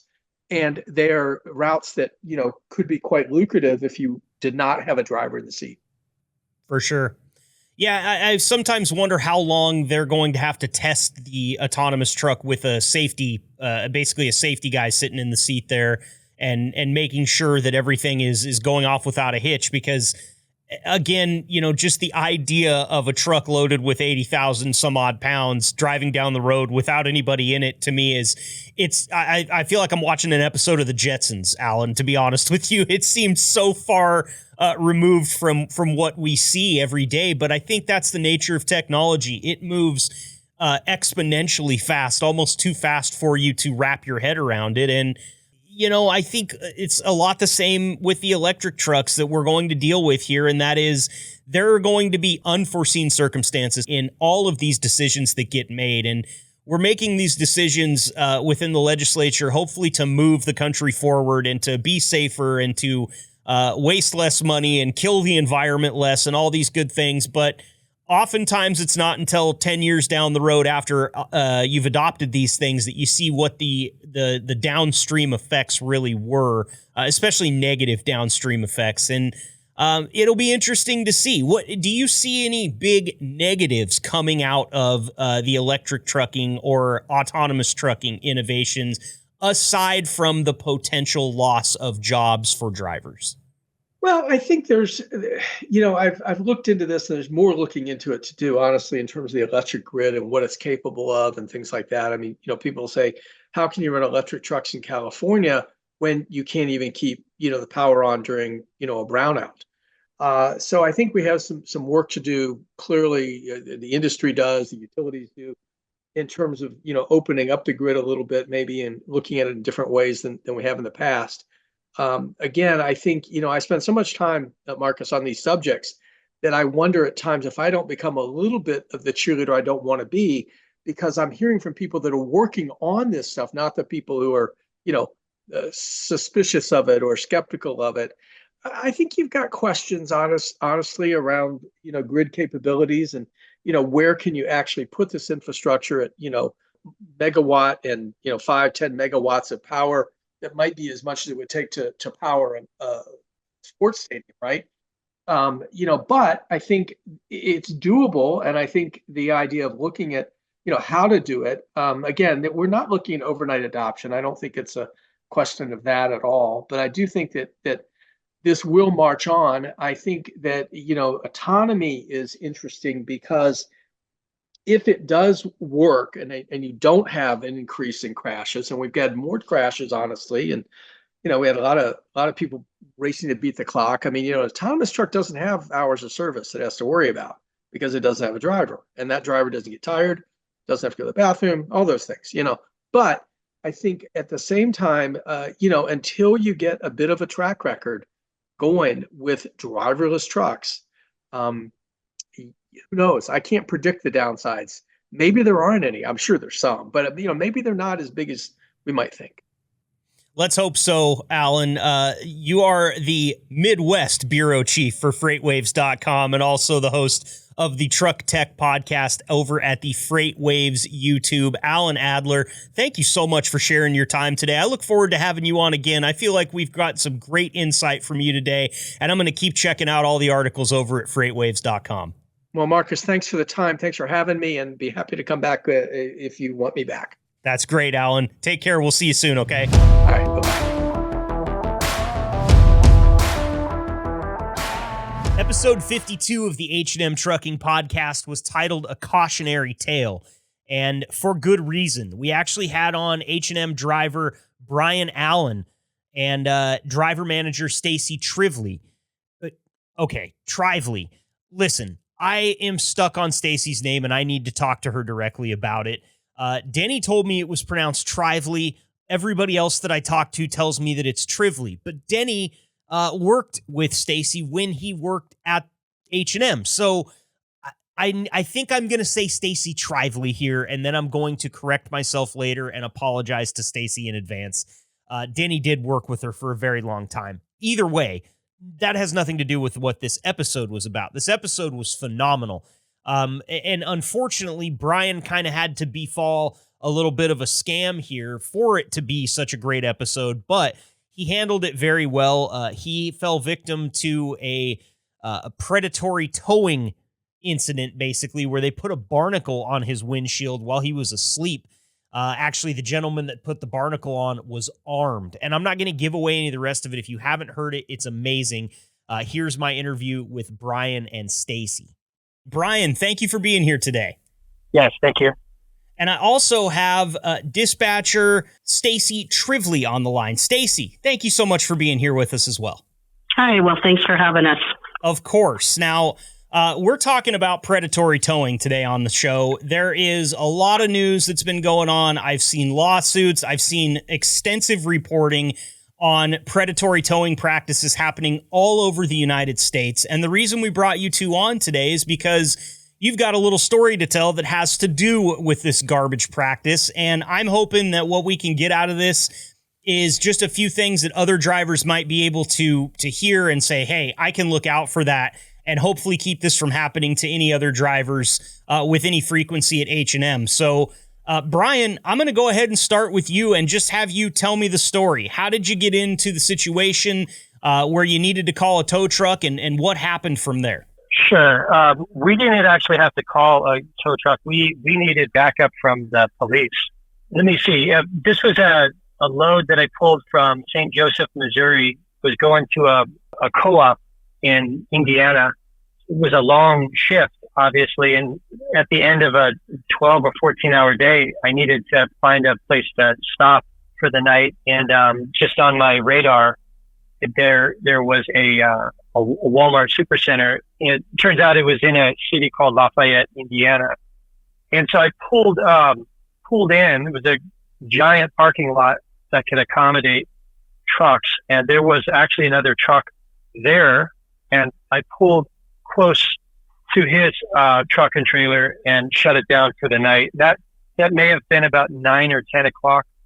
I think I went inside and got a couple of things from Walmart, and then I went out to my truck to go lay down. So I was completely lights out. I was probably in the middle of a dream or something, and there was a pounding on the driver's side. And somebody was pounding on it. That it very much sounded like the highway patrol or the city police. So I jumped out of the bunk and went down and opened the door, and there was a man standing there. And it was just one of the weirdest things that I've seen in, 15 years of trucking. It was a man standing there with a sign that said, I think the sign said something like Interstate Parking Enforcement, and it had a 10-digit phone number on it. And he was holding it up over his face, is the thing. And I said, what do you want? And he said, you've been booted. And I said, well, and at that moment, I didn't realize where the boot was. I said, where is it? The reason I didn't know was because the windshield was covered up with my blinds. Mm-hmm. So he goes, you've been booted. Call the phone number. I can't answer any questions. That's how I jumped out of the truck. And that's when I seen the device that he had. Somehow he had climbed up on the front of the truck, standing on the steer tire. And they had put this great big yellow device that covered the entire windshield. He wasn't kidding. And then he was kind of laughing or smiling or something. He said, don't you dare touch it, because it'll pop your windshield. You just call my boss and they'll get all of this straightened out or something. And they weren't kidding. This device that they put on, it was called a barnacle, and it was bright yellow. And when you're looking at it from the inside, it looks like an abalone oyster shell or something. And it's got these, it's like a suitcase that unfolds, and they stick it to the windshield, and it's got these two giant suction cups on it with a big warning that you can see inside the vehicle. And it says, don't touch it, because it'll shatter the windshield. Mm-hmm. And so we called the company. I called my company. This was at 2 a.m. At 2 a.m. and somebody answered. The instructions was to get on the floor and get away from the windows and call the police. The Lafayette Police Department, they seemed to know what was going on. And they said something like, this happens like every single night. We'll be right out there. In the meantime, I actually turned on the motor and tried to drive off. But you can't get away from these guys. Once they get this thing on the windshield, it is just blinding. And you can't get away from them. It's not safe to drive. Sure. You can't hardly drive 2 or 3 miles an hour. And and they of course they followed me to the other side of the parking lot. And I think it was a few minutes later the police showed up, and the police were completely useless. They said something like, "Oh, it's a civil issue. We see this every single night. You guys are just out of luck. Apparently, we can't force them to take that thing off. Indeed, if you do touch that thing, it'll crack, it'll shatter the windshield." So I think this started about 2 a.m. So now it's going on 3-something a.m. And I told my company right here, there's a great big crack on the windshield anyway. I mean, we might as well just tear this thing off and see what happens. And the company, the folks with safety, they said the same thing. They said, do everything you can, because we don't want to pay these people. We don't want to pay them like $1,000 to pull this thing off. We're not doing that. Mm-hmm. The value, the cost of replacing the windshield is maybe $200 or $300, and it already has a pretty big crack on it. So it was already getting to be, we're going to need to replace it anyway. The police right there, he did tell me something kind of interesting. He said, try turning on the defroster. Just turn on the defroster, turn it up full blast, and see if that helps. That did eventually, when we got it off, that was very helpful. So that's the advice that I have for people. Now, I used a pair of channel locks to try to tear this thing off, and they're not kidding. It instantly popped the windshield. It popped the windshield like in such a way I've never seen, right? That 18 inches top to bottom, every single direction. Like the windshield didn't explode. We were actually able to drive on it later on. We didn't have to have it replaced right there. What were you going to ask me? Actually, it was exactly what I was going to ask, is if it was rendered to the point where you couldn't drive with it, or if you were still able to actually get down the road a little bit and start to worry about getting it fixed. We were able to leave the scene. We were able to continue operations for about a day and a half. However, it shattered the windshield in such a way that if I had to cross a live scale, it would have been an out of service. Sure. Because it's dangerous. It was wildly obvious, and it's actually quite dangerous to drive around like that. Mm-hmm. So I took a pair of channel locks that got the device off. The channel locks plus the defroster got the device off, but it shattered the windshield. Now, in retrospect, I'll tell you a very interesting tool that may have done it. If anybody ever falls into the same circumstance that I did, try going into like the Walmart and get like a 18 inch ruler that's made of aluminum that has a nice long blade, and just very, very gently push it under the lip of the clamshell. And all you have to do is just barely touch the rubber part of that suction thing, and it instantly breaks the suction. So that's how I got it off. Even with hold on, I think I told the story out of order. I actually used a blade to break the suction on it, but that was using the blade in my left hand and using the channel locks in my right hand. Was able to pull it up after the windshield was broken and then break the seal and then get that device off. Now, the story didn't end right there. The guy came over, and this was a great big, he's a well-built, he was a robber. He was like a professional robber, and he was also packing a gun. I know that. And the moment that the device came off was when he came over and got really aggressive, saying, "Give me the device," and all of that. And I was scared that he was going to try to put the device right back on the truck, not on the windshield this time, but maybe on the driver's side window, which would have just made our problems 10 times worse. Mm-hmm. Because if he put it on the windshield, which is $200 or $300 to repair, but if he had put that on the driver's side powered window, that'd have been $1,000 to replace that. And we may have wanted to pay them to take that thing off. I don't want to give those robbers any good ideas, but windshields are only $200 or $300 to repair, but a driver's side power window, that's like $1,000 probably. Mm-hmm. Very stressful experience, obviously. It sounds like it. Now, did you guys ever talk to like the management at the Walmart or anything like that to see if they had anything to do with this, or were these just some miscreants hanging out in the parking lot just looking for an easy target? Stacy, do you know the answer to that? Well, I didn't ever talk to him, but I thought that they had been arrested. Didn't you say the police arrested them?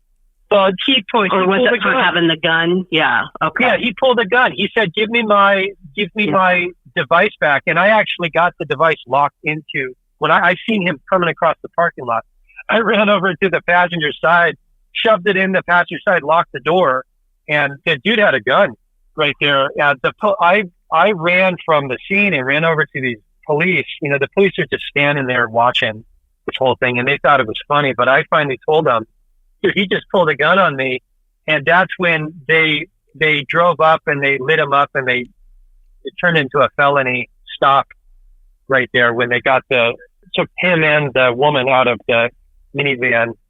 But I don't think there was any signs that was posted for no parking, was there, Brian? I believe there was truck parking there that was allowed. So there was the sign.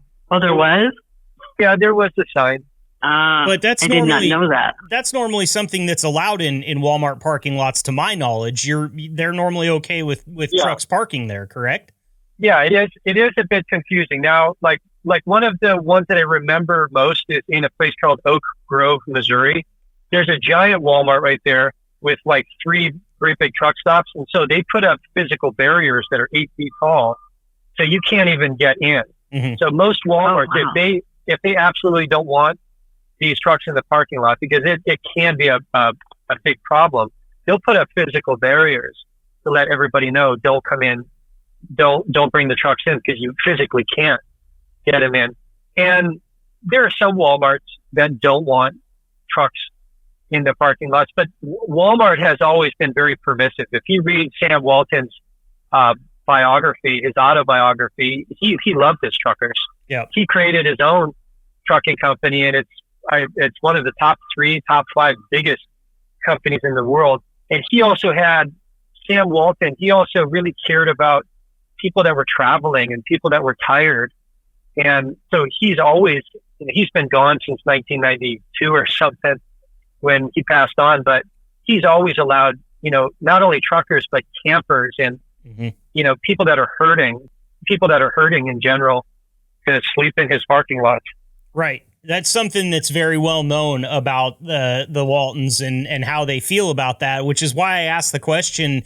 It seems like maybe just an oversight on their part, not trying to keep these predatory people out of their parking lots while allowing truck drivers and campers and tired folks and people down on their luck to utilize the parking spaces when the store is closed or when it's just very late hours. So I'm sorry that happened to you, Bryan. Look, anything like that happens, especially when you get woken up in the middle of the night, is bad enough. But when somebody pulls a gun on you and threatens your safety over a crime that they're clearly committing, and then to add to that the police officers aren't going to help you at all, that just really is a head scratcher.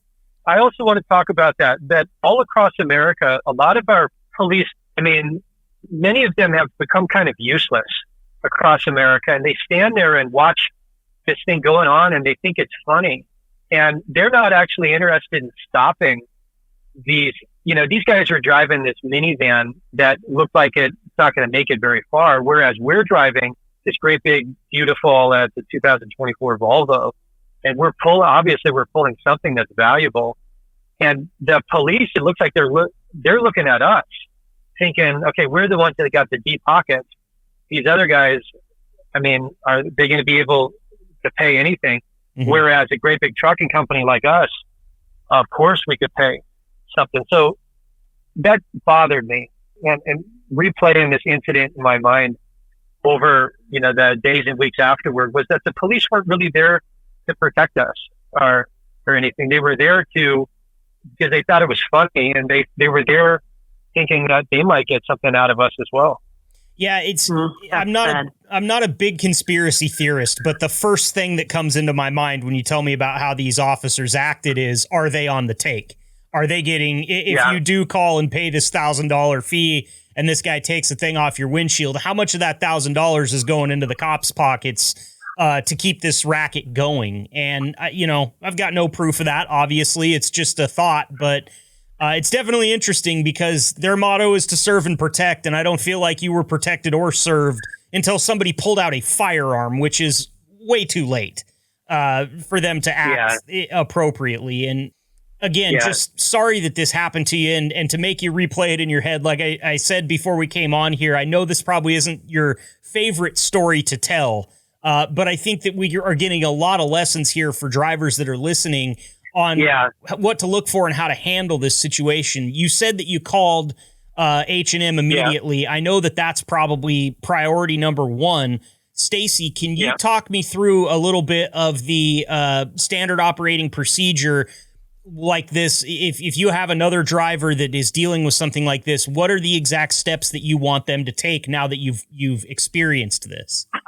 I actually think that Bryan handled this perfectly by calling in and then our on-call person having him turn around and call the police.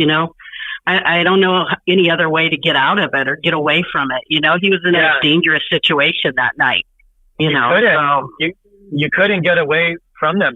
And I want to point out, we didn't hardly mention this. There was another driver there. There was a dude he was either from Ukraine or from Poland or something, and he had his own independent company, and they did the same thing to him. They had two of us right there. Now, I'm not sure how he got his off. I think the police, they got the code. This device, it has a number pad on the side of it. I think somebody gave him the code. So the other driver, he left. I don't know how he got out of it, to be honest.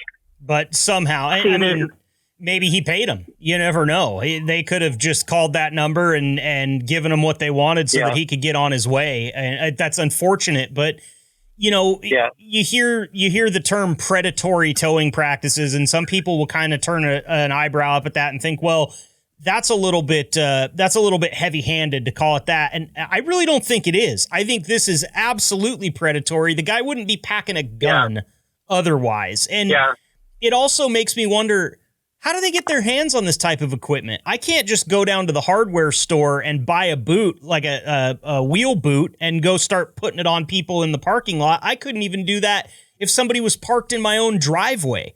So how is it? You actually can buy those, because after this all came up, and I'd never heard of this barnacle thing. So I did a lot of Googling just to see what it was all about. And you can actually go online and buy them. I can't remember how expensive they are, but yeah, you can buy those. So it could, any Joe Blow that's got the money can go get one and make, $2,000-$3,000 a night, easy money. That's ridiculous. That should be ridiculous. There should be some sort of legislation worked in around that. This seems like a law enforcement tool, and those shouldn't be readily available to the public, in my opinion. Right. You would think they wouldn't be, but they are. Wow. So, Bryan, if you could give your fellow drivers at H&M and anyone else out there listening any advice on what you learned from this situation, what would it be? I mean, was there something that might have tipped you off if you'd have been looking for it, or was this just something where wrong place, wrong time? Well, I mean, what could you do? If the parking lot was completely deserted and there are signs up saying don't park here because there's all kinds of enforcement. I mean, there are other dangers that we're facing right now. There are robbers out there. There are people that are targeting us for our cargo, and generally you want to park near other drivers for safety and make something of a corral and kind of keep an eye on each other. These guys, the robbers right here, they scored a double right here because they got these devices on both of ours. So I mean, what could I have done different to make sure that, I don't know. I mean, there was another driver there that parked near his truck for safety. I mean, to be quite honest, the thought that I had afterward was, I don't know how much longer I want to do the truck driving thing. Because if I end up with a bullet hole, either top or bottom or in my lung or something, it's all over. So it's really bothered me since then. I totally understand. I mean, it makes perfect sense. It bothers me just hearing you tell the story, and I wasn't involved at all. Yeah. I can't imagine how you probably feel. Yeah.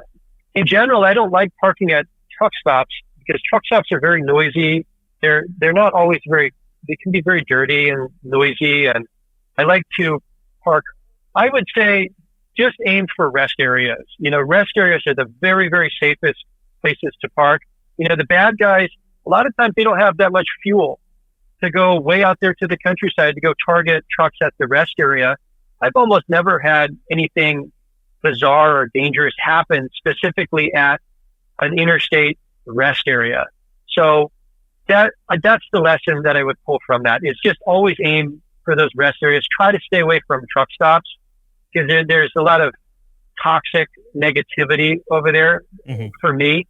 Try to aim for the rest areas. But, I do have to go to Walmart in order to get groceries in order to stay at the rest area.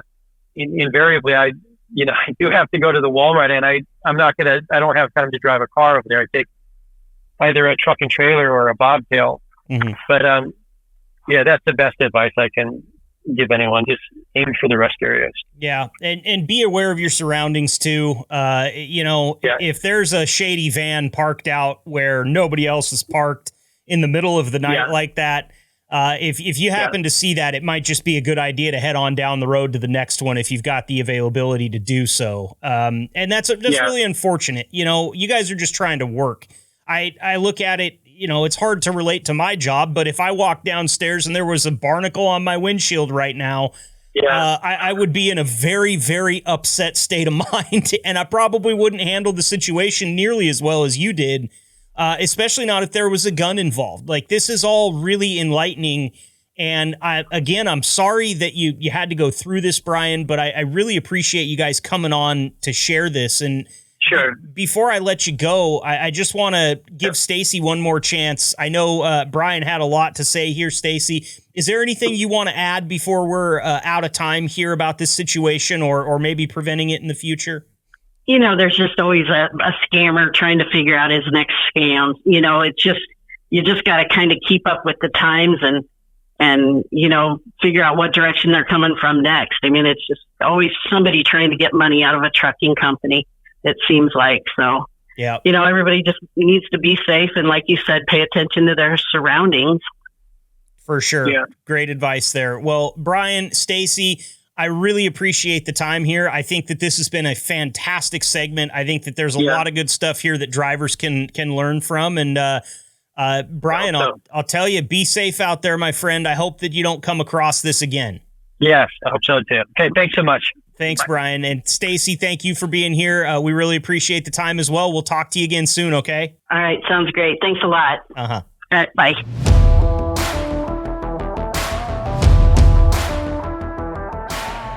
Every now and then here on the H&M Trucking Podcast, we kind of pull out all of the stops and just decide to have fun. And obviously we have a job to do here, and it's very important that we do that job and we do it well.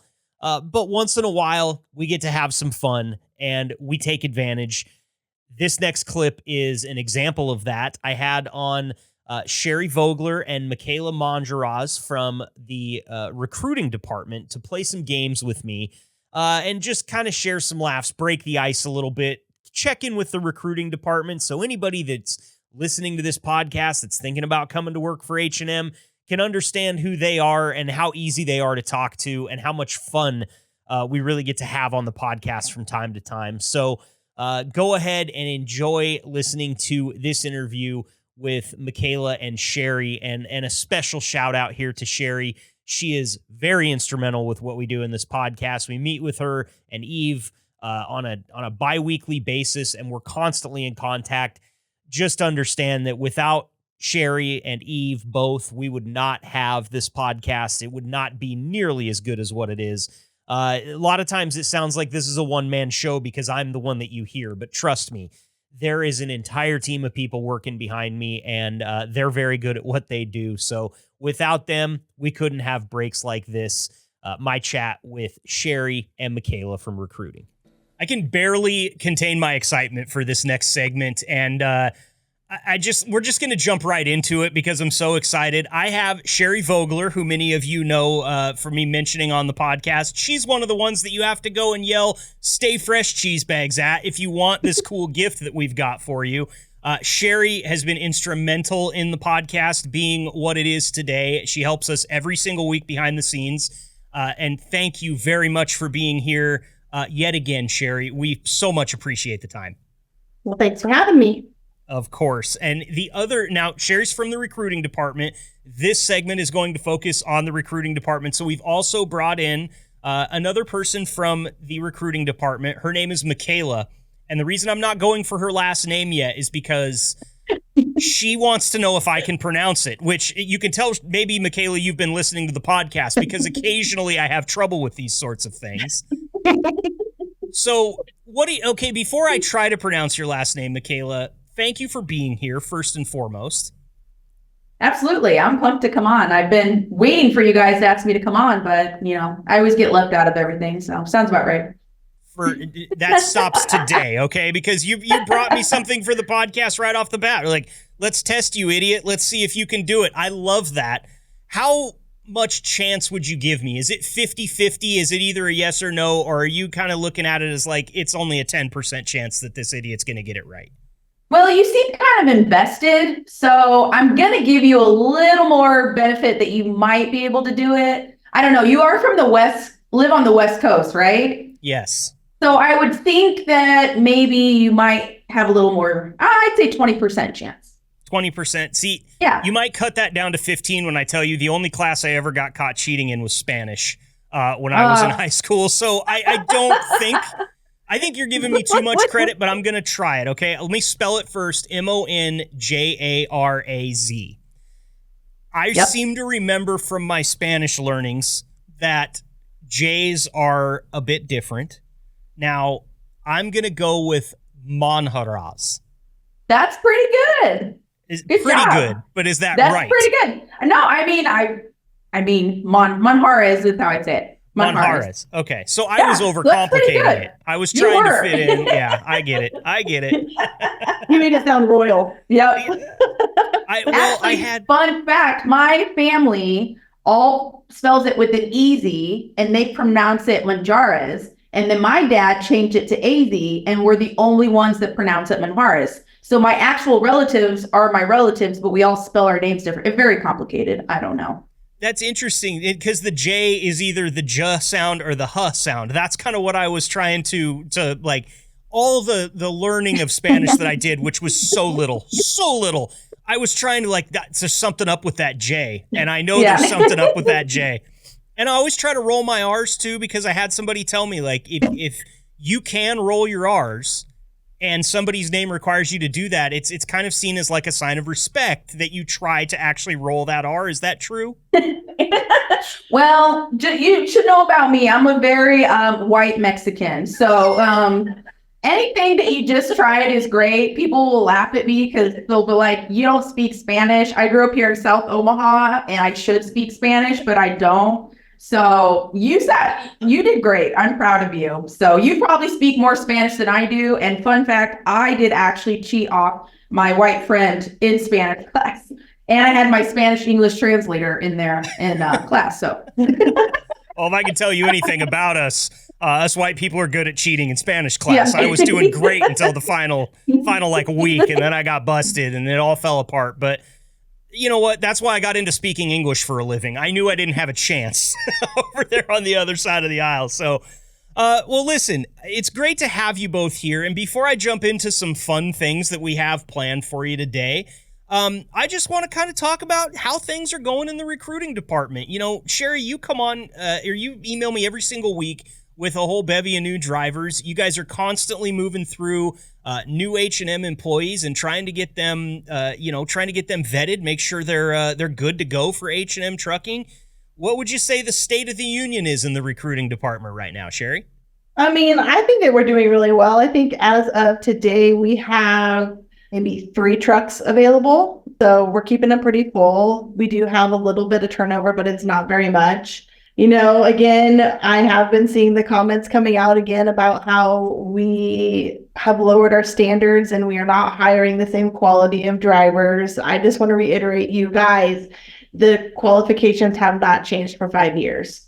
So, you know, just keep that in mind. I mean, it's what you were qualified with is what we're still qualifying with. And we have some really great drivers that are staying, but every now and then you are going to get one that's not the best. And, you know, it is what it is, but we definitely strive to keep it, Class A drivers, grade 8. Grade 8 and we can never know that. You know, we're always trying to bring on people that we feel fit the culture of H&M, that we actually love to talk to. You know, when we recruit, we have these big conversations. We love talking to people and we love interacting. And so those are the type of people we want to bring on, people we have a good feeling about, people we know that are going to fit, like I said, the culture. And, sometimes it doesn't work out, but a lot of things in life don't work out. So, Absolutely. we are trying to be more selective because we do have a limited amount of trucks. So, I mean, just know that as well. We're not just going to bring people on just to bring people on because we're not in that situation. Right. And I might test you and say something weird and see if you laugh. And then if you do, you pass the test. There you go. Yep. This is my second test in this podcast interview already. I don't think I've had 2 total in 60 some episodes at this point. So hit me. I love it. Yeah, I don't know. I just think that, it kind of, you have one bad apple and everybody sees it and it's like, oh my gosh, they're just hiring whoever. That's not the case. It is something that we really take pride in and something that we really pay attention to when we're hiring those drivers. And we want to be excited about who we bring in. That's my favorite part about orientation is I get so excited to see the people that I bring on. And I want to come to orientation on Monday and want to go talk to them and be like, hey, how's it going? How's your family? Talk about something that they told me about their family or something that, is special to them. And I just feel like that's what sets us apart. And a lot of people in orientation say that is what sets us apart, because we do remember those things and we are just very down to earth and easy to talk to. It's very true. And let this podcast segment be an example of that, because it's been long overdue that we've got the recruiting department in here to talk to you guys. And this is part of why I wanted to bring you on. Is we've already laughed a bunch. We're messing around with each other. You guys are a fun-loving bunch. You take your jobs very seriously. You do a great job at your jobs. But at the same time, I've known this about Sherry since I first met her. She likes to laugh, and we like to laugh together. And Sherry, you both actually, after being here with you just for a few minutes, Michaela, you both have kind of this infectious laughter where it's like, if you guys are laughing, it's really hard not to get caught up in that kind of cartoon swarm of knees and elbows that just sweeps through the room. And that takes pressure off of people.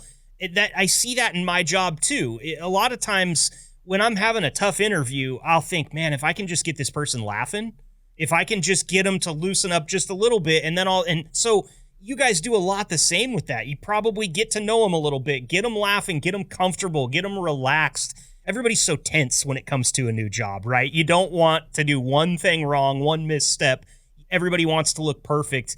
Hey, we're all just people out here. I mean, let's look at this podcast again as an example. I am fumbling through on the best of days, but we're getting it done, right? And it's working. So I think that's a really cool aspect of the job. Now, one of the things that this is going to surprise you guys, I think, a little bit, because I didn't tell you that I was going to bring this up, but why not? We're having fun today. I'm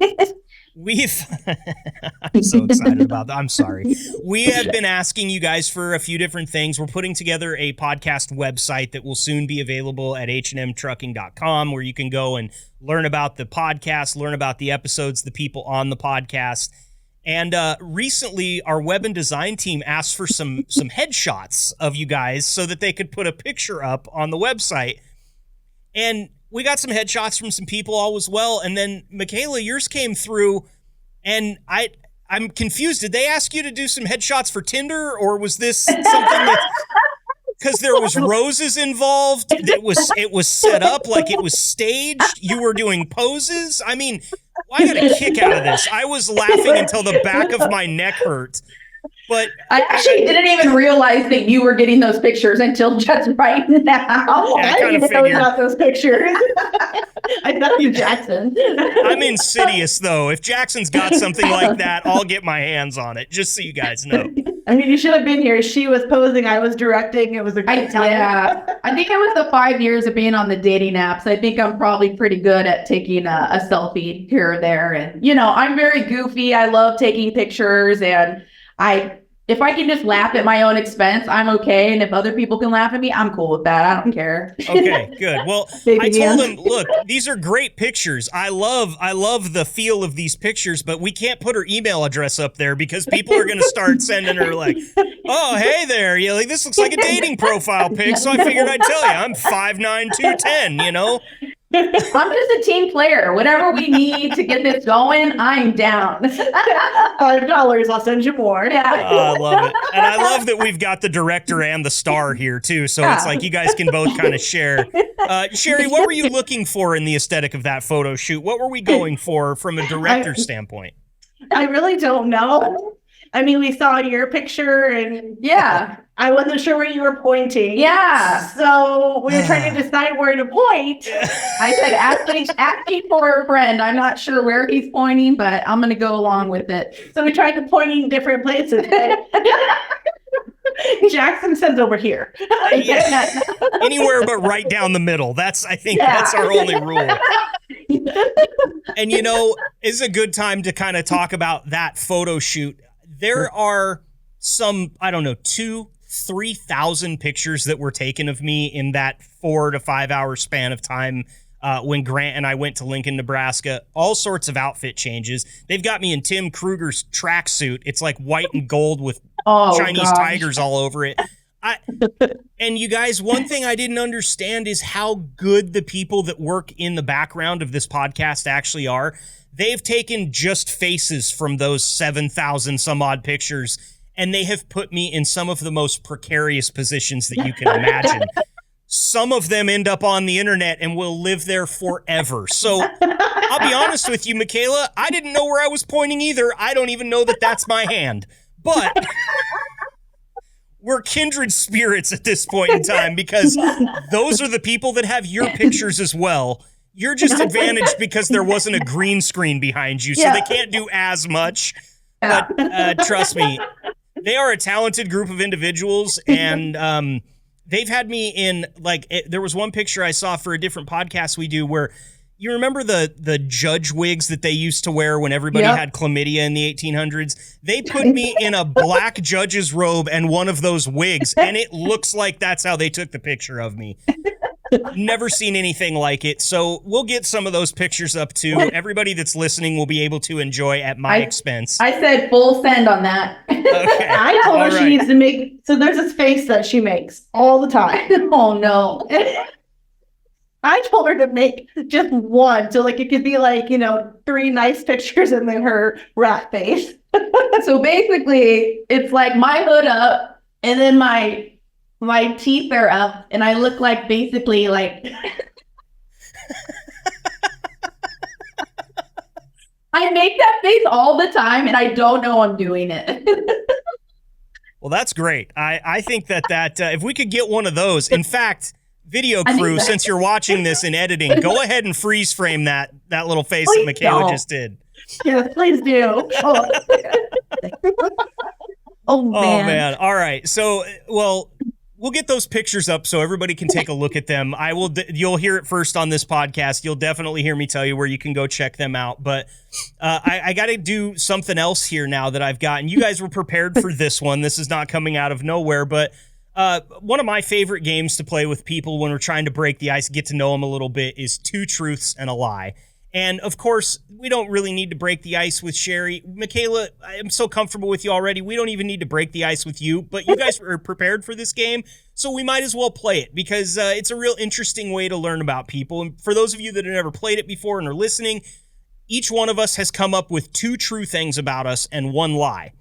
The point of this is kind of to be deceptive, to try to pull people in different directions because we're all going to try to guess what each other's lie are after we go through everything. So my question is, do one of you guys want to start, or would you like me to start with my 2 truths and a lie, and you guys can pick apart my stuff before we get to you? Totally up to you. I'll start. There you go. See, I knew it. Sherry's a team player. All right. Hit us with your 2 truths and a lie. Okay. When I first started writing, I originally started writing with my left hand, not my right hand. I play piano, and I can make the best monkey sound you ever heard. God, I hope number 3 is not the lie, because then she's going to have to make the sound for us, right? She's holding the poker face too. I'm trying. So, Michaela, I kind of have a feeling that you know which one of these is the lie. Do you know Sherry that well? I know her pretty well, but these are kind of interesting ones. I'm pretty sure she plays the piano and she has really good fingers. I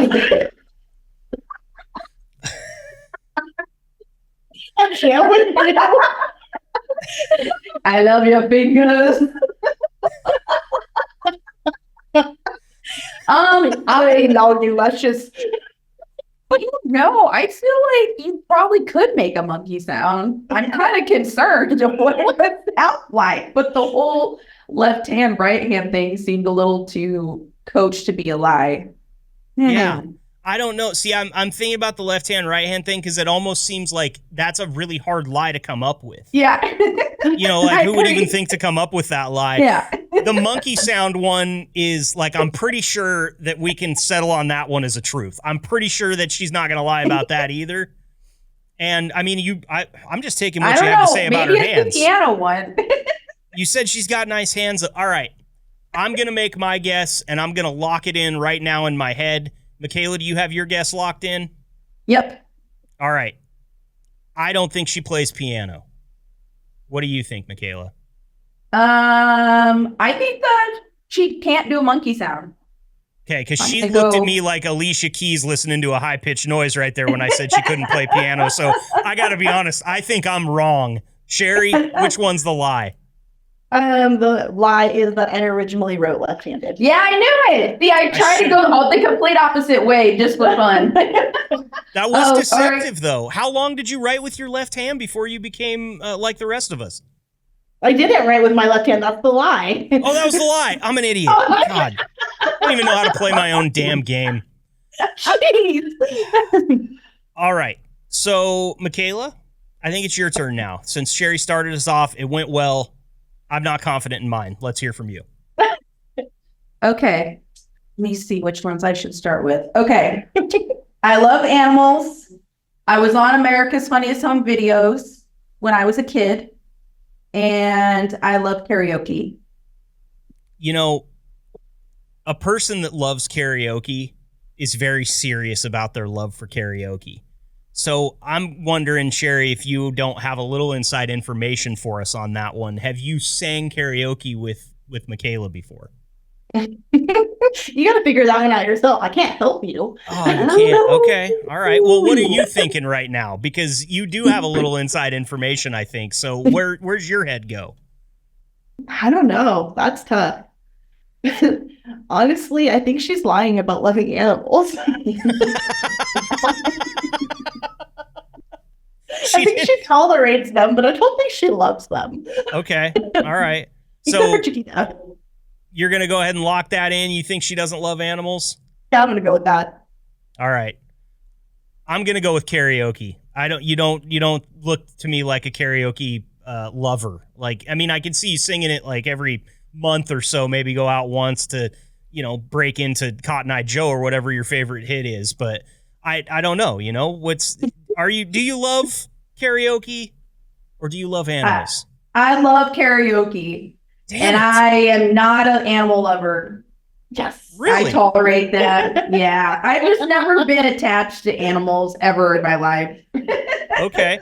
So let's people are going to hate that, but I grew up with animals, but I've just never really, I had a dog that just passed last year. Only animal I've ever been attached to, but she was a very just small dog and basically did nothing, and that's why I loved her. Okay. So do you get annoyed by any of the driver's dogs that come in from time to time, or you just kind of can tolerate it and once they're gone, okay, that's good? I'm not always gonna pet them. Like I said, I would never have a puppy for a dog. It's just too hyper. I don't like hyper dogs. I don't want anything to do with them. So if the dog's jumping all over me, I really don't want anything to do with it, to be completely honest. But all right. That's why I like little dogs that don't do anything. Okay. All right. Well, it's time for me to quiz you guys a little bit. Can you figure out which one of these is a lie? Number one, I am deathly allergic to walnuts. Number two, I was a semi-professional wakeboard coach for 3 years of my life. Or number three, I have shared the stage with Jim Gaffigan and Rodney Carrington. Well, listen to the silence. They're really thinking about this. That means I did good. Can I phone a friend? Who are those people? Jim Gaffigan and Rodney Carrington are very famous stand-up comedians. Oh, okay. Jim Gaffigan does the Hot Pockets. I don't know if you've ever heard the Hot Pockets joke about the song Hot Pockets. No? All right. Everybody else will know who those people are. Don't worry about it. Okay, who they are. Perfect. So, talk to me out loud here a little bit. I was a semi-professional wakeboard coach. I've shared the stage with Jim Gaffigan and Rodney Carrington, or I'm deathly allergic to walnuts. Where's your mind go here? I mean, you kind of give me bro vibes, but I don't know if that's necessarily you. Sherry, you know me a bit. I'm going to say you like nuts, so I'm going to say your lie is that you're definitely allergic to walnuts. Okay. Michaela? Yeah, I'm going to agree. You like nuts, too. Is that the bro vibes that I'm giving you? Yeah, that's the bro vibes. Well, I thought I was going to be really good at my own game, but it turns out I lost it. You guys are both correct. I am not deathly allergic to walnuts. Yes, I was a semi-professional wakeboard coach just coming out of high school and college. And yeah, I've introduced Jim Gaffigan and Rodney Carrington both. I've met them both. Very, very cool people. And some of the most terrified that I've ever been to get on stage in front of people was at these 2 sold out shows where I was responsible for introducing them. So it was, I don't know, with the bro vibes thing. I got to go back to the bro vibes. Which one of those? Is it the wakeboard thing? The flat bill hat and just, yeah. And the beard. I lived in California for 3 years, so I can kind of feel, I get it. So it's like, the reason I asked is because I don't know if bro vibes is like a positively connotated thing or a negatively connotated thing. Oh, it depends. That sounds negative to me. It depends on the person. Okay. Yeah, you're actually not that bro-y. Besides the snapback, like I don't get any douche vibes from you, which is a good thing. Good. You don't have to put money into douche jar. You also didn't get any like the nerdy kid at school vibes from me because I'm obviously not allergic to nuts, right? So we've established that. Yeah. All right, last thing I've got for you. And by the way, I'm having an absolute blast. This segment could go on for 3 hours if I had anything to do with it. So thank you. But have you guys ever played the game Mad Gab before? I think like years ago. Mad Gab is a game where, I'm going to give you some words here, and they're going to form a phrase. They are not the phrase. These words do not make the phrase. They will sound like the phrase. So your guys' job here is to read these words out loud and try to tell me what the phrase is that I'm trying to convey to you, okay? So, for instance, I have a tester here. We're going to need one. So the words would be, in fact, here, I'm going to type them in the chat real quick so you guys can read them along with me, and we'll do a little bit of a test That's one helpful. here. Okay. So I have the answer to this one, so it's obviously not, this isn't going to work for me, but those words right there, it says nose, ring, sat, hatched. So the idea is to read those words kind of all together and see what I'm saying by saying nose, ring, sat, hatched. So read it a little bit fast is a way. Nose, ring, sat, hatched. No. You're on the right track. No strings sat attached. No strings attached. Yeah, there you go. You got it. See, look at that. It's easy. My favorite. I've got 3 more of them for you. That's valid. That was by far the easiest one, but I'm going to go with another easy one for you here. There we go. ICP kit. Yep. So we've got the words, just so those of you that are listening along, it is Ace, P, Ding, T, Kit. Say it fast, Sherry. FTP ding. 18 ding kit, T kit. You might tell your drivers. You might tell your. That's close. That's close, but that's wrong. You might tell your drivers you really don't want to get one of these in your first year. A speeding ticket. You got it. A speeding ticket. There we go. Ace P Ding T Kit, right? It works. Okay. No, that makes sense. All right. Okay. Here's another one. It is on your screen right now. And the words, for those of you listening, are ease, sung, gopher. Sound it out, Michaela. Let's hear it. Sung gopher. Sung gopher. Sung gopher. Sung gopher. That's why this game's so fun. Can I get the origin of the word, please? Yasendover. Easungover. See, the best part about it is I can hear you saying the correct thing. You just can't hear it yet, and that's why I love this game. Easy on the sun, gopher. It's like your face. It's an easy gopher. Yeah, easy gopher. Easungopher. All right, you might say this about me after I got back from like Las Vegas on a Sunday. Hungover. He's hungover. You're on there. You go. He's hungover. Yeah. I'm just trying to get you guys to understand why sometimes this podcast goes the way that it does. He's hungover. And finally, my favorite one. This is my last one for you, and then I got to let you get back to work, even though, like I said, I'd keep you here all day if you had the time. The words are Dawn, Dutch, May, Bot. Dawn, Dutch, May, Bot. Don't touch my butt. Don't touch my butt. You got it. Don't touch my butt.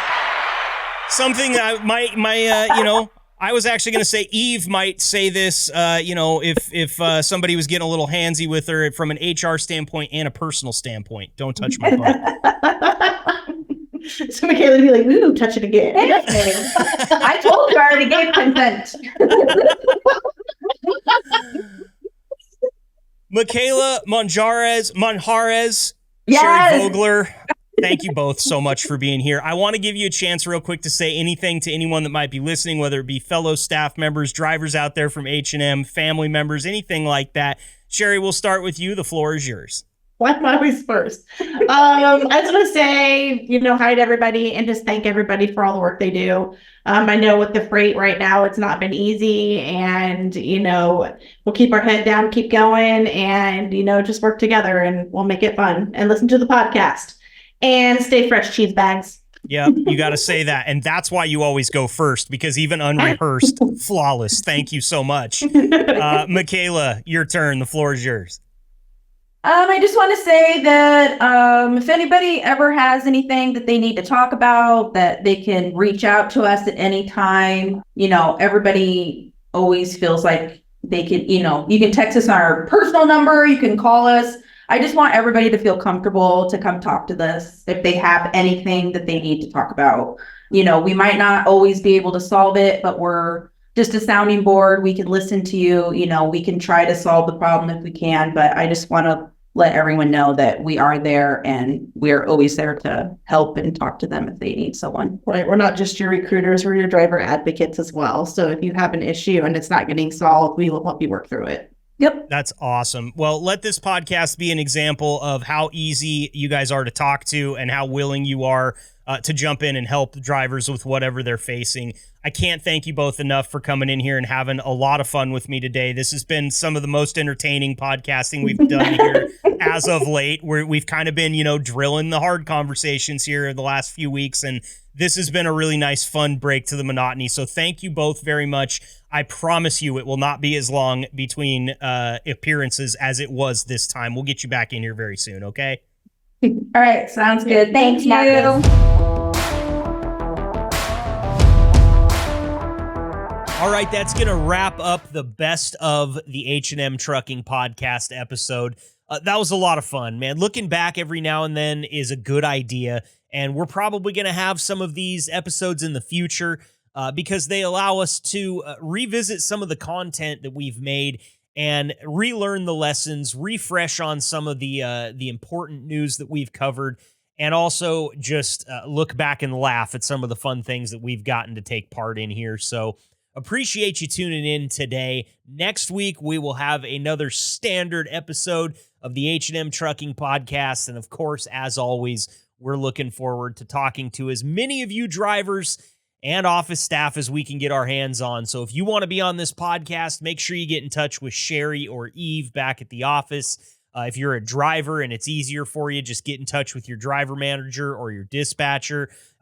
Sarah Stewart has given me many driver recommendations. Brenda Hampton also jumps in with a recommendation from time to time. So understand that if you want to be on this podcast, we will get you on it. Thanks for being here. Stay fresh, cheese bags. See you next time.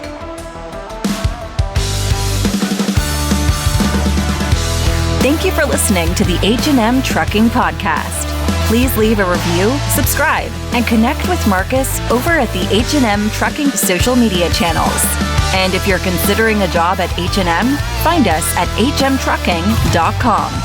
Until next time, stay safe and ahead of the curve drivers.